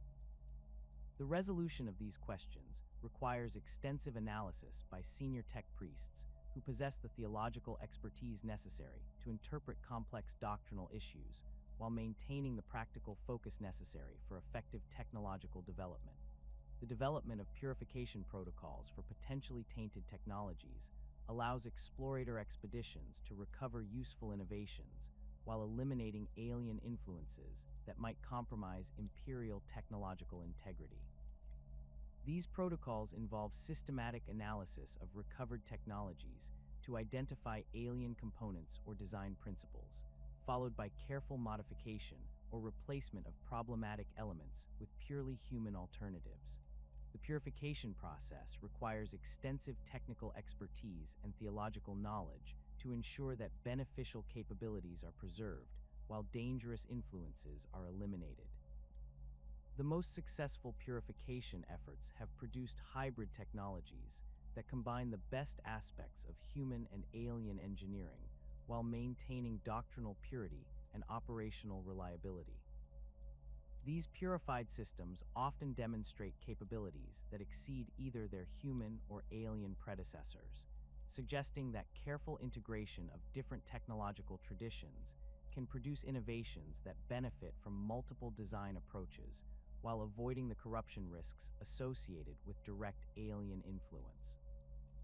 First contact situations with alien technological civilizations create unique opportunities and challenges for explorator expeditions, as these encounters can provide access to advanced technologies while exposing human forces to potentially dangerous alien influences.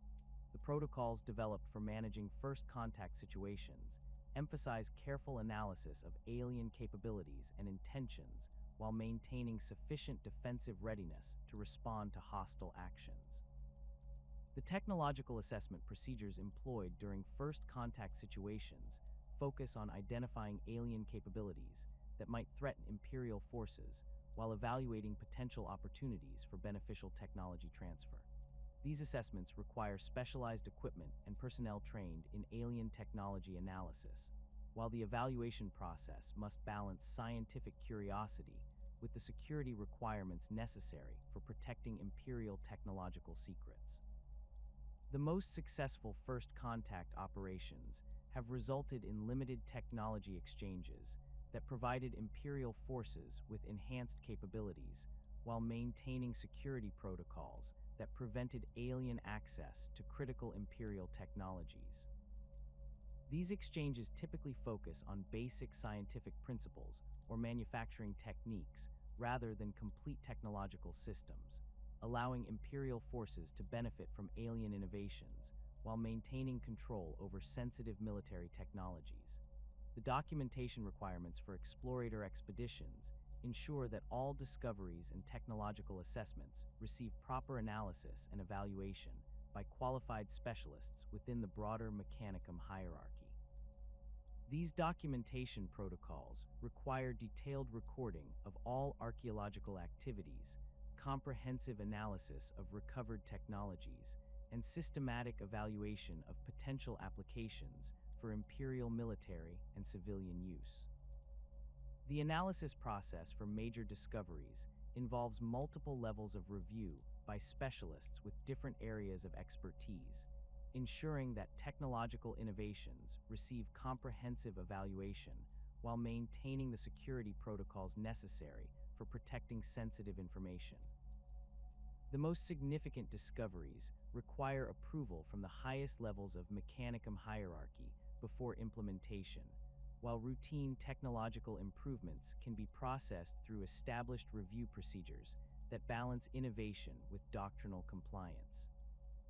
The return of Robute Guilliman to the galaxy in the closing years of the 41st millennium brought seismic changes to the Adeptus Mechanicus, forcing the ancient institution to confront challenges that threatened the very foundations of their 10,000-year orthodoxy. The Primarch's resurrection through the combined efforts of Archmagos Dominus Belisarius Call and Eldar intervention created unprecedented theological tensions within the tech priesthood, as the implications of such miraculous restoration challenged fundamental assumptions about the nature of death, consciousness, and the machine god's divine will. Fabricator General Belisarius Call emerged as the most controversial figure in modern Mechanicum history. His radical innovations and willingness to challenge ancient doctrines, creating deep divisions within the tech priesthood hierarchy. Call's extensive augmentations incorporated technologies that pushed the boundaries of acceptable modification. His consciousness distributed across multiple mechanical systems that allowed him to process information and coordinate activities at scales that exceeded even the most accomplished Magos. His research installations on Mars incorporated experimental equipment that operated according to principles that conservative elements within the Mechanicum viewed as dangerously close to heretical innovation. The Primaris Space Marine project represented Call's most ambitious and controversial achievement, involving the systematic improvement of the Emperor's original genetic template through technologies that had been developed during millennia of secret research. The project required extensive collaboration between Mechanicum biological specialists and genetic engineers, whose expertise had been accumulated through careful study of recovered Dark Age of technology medical systems. The successful creation of enhanced Space Marine variants demonstrated capabilities that exceeded the original Astartes design while maintaining genetic stability and psychological conditioning that preserved essential loyalty characteristics. The theological debates surrounding the Primaris project focused on fundamental questions about the proper relationship between innovation and adherence to ancient patterns that had guided Mechanicum doctrine since the earliest days of the Treaty of Olympus Mons. Conservative tech priests argued that modification of the Emperor's original genetic design represented unacceptable hubris and potential corruption of sacred biological templates that should remain inviolate. Progressive elements within the hierarchy countered that the project represented fulfillment of the Omnissiahs, while through the application of recovered knowledge to enhance humanity's defensive capabilities against increasing threats. The integration of Primaris Space Marines into existing chapter structures created practical challenges that required extensive coordination between Mechanicum specialists and Astartes command hierarchies. The enhanced warriors required modified equipment, specialized training protocols, and logistical support systems that differed significantly from conventional Space Marine requirements. Tech Marines responsible for maintaining Primaris equipment underwent additional training programs that provided expertise in the advanced technologies incorporated into their enhanced gear, while chapter forges received upgraded manufacturing systems capable of producing the specialized components required for Primaris operations. The technological innovations incorporated into Primaris equipment demonstrated capabilities that exceeded conventional space marine gear, while maintaining the reliability and ease of maintenance that characterized properly designed Imperial systems. Mark X power armor incorporated advanced life support systems, enhanced protection characteristics, and improved mobility features that provided significant battlefield advantages over earlier designs. The armor's machine spirits demonstrated enhanced responsiveness and adaptive capabilities that allowed rapid adjustment to changing combat conditions while maintaining optimal performance parameters. Primaris weapons systems employed principles that had been recovered from ancient STC fragments and refined through extensive testing and development programs. Bolt rifles incorporated improved ballistic characteristics and enhanced ammunition types that provided superior penetration and stopping power compared to conventional bolt weapons. Plasma incinerators demonstrated unprecedented stability and power output through the application of advanced containment technologies that eliminated the catastrophic overheating problems that had plagued earlier plasma weapons designs. The expansion of Forge World production capabilities to support Primaris equipment manufacturing required extensive infrastructure modifications and the development of new manufacturing processes that could produce the advanced components required for enhanced space marine gear. These modifications incorporated automated production systems that could maintain quality control standards while producing equipment at the scales necessary to support multiple space marine chapters simultaneously.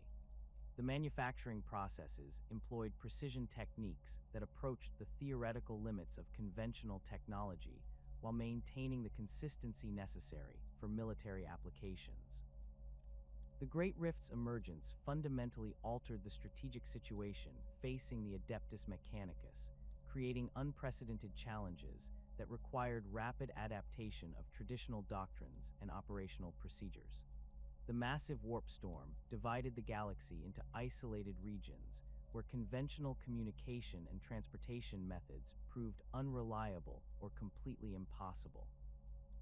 Forge worlds found themselves cut off from traditional supply chains and command structures, forcing local tech priest hierarchies to assume greater independence while maintaining essential manufacturing operations that supported Imperial defensive efforts.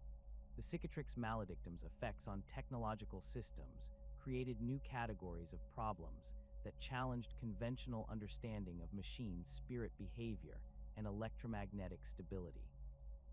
Equipment operating in regions affected by warp storm overflow demonstrated erratic performance characteristics and increased susceptibility to spiritual corruption that required modified maintenance protocols and enhanced purification rituals. Tech priests working in these affected areas underwent additional augmentation procedures that provided improved resistance to warp influence while maintaining the sensitivity necessary for effective machine communion. Demon incursions into Forge World installations created unprecedented security challenges that required the development of new defensive protocols and specialized equipment designed for combat against supernatural threats. Traditional Forge World defense systems had been optimized for conventional military threats rather than entities that could manifest directly within secured installations through warp-based transportation methods. The adaptation of existing defensive systems incorporated blessed components, spiritual shielding, and specialized detection equipment that could identify demon presence before manifestation occurred.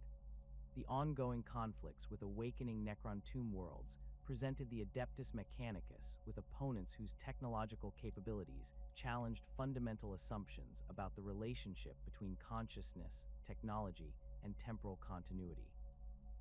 Necron technologies operated according to principles that seemed to violate basic physical laws while demonstrating reliability and sophistication that exceeded even the most advanced Imperial systems. The recovery of Necron artifacts for study required extreme caution to prevent technological contamination while allowing analysis of construction techniques and operational principles that might advance human understanding of advanced physics and engineering. Necron weapons systems demonstrated capabilities that suggested mastery of exotic physics and dimensional manipulation that far exceeded current Imperial technological understanding. Their Gauss weaponry could disintegrate matter at the molecular level, while their defensive systems incorporated phase-shifting technologies that allowed selective interaction with physical attacks. The analysis of captured Necron equipment required specialized facilities with enhanced containment systems that could prevent the artifacts from activating autonomous functions or establishing communication with nearby Necron forces. The psychological impact of encountering Necron forces proved particularly challenging for tech priests, whose augmented consciousness made them more susceptible to the existential horror represented by the ancient machines. The sight of technological beings that had achieved perfect fusion of consciousness and machinery through methods that predated human civilization by millions of years challenged fundamental assumptions about the uniqueness of the Mechanicum's technological mission and spiritual journey toward mechanical transcendence. Orc-mech technology presented different but equally significant challenges, as their seemingly chaotic construction methods produced equipment that functioned according to principles that defied conventional engineering analysis. Orc weapons and vehicles demonstrated capabilities that exceeded what their crude construction should theoretically support, suggesting that Orc technology operated according to psychic principles that allowed collective belief to influence physical performance characteristics.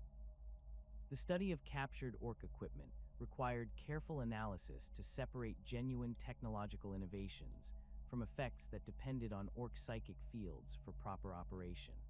The adaptability and resourcefulness demonstrated by Orc mechs created ongoing problems for Imperial forces attempting to predict and counter Orc technological capabilities. Their ability to construct functional equipment from salvaged materials and improvised components demonstrated engineering flexibility that challenged the systematic approaches favored by Imperial manufacturing doctrine.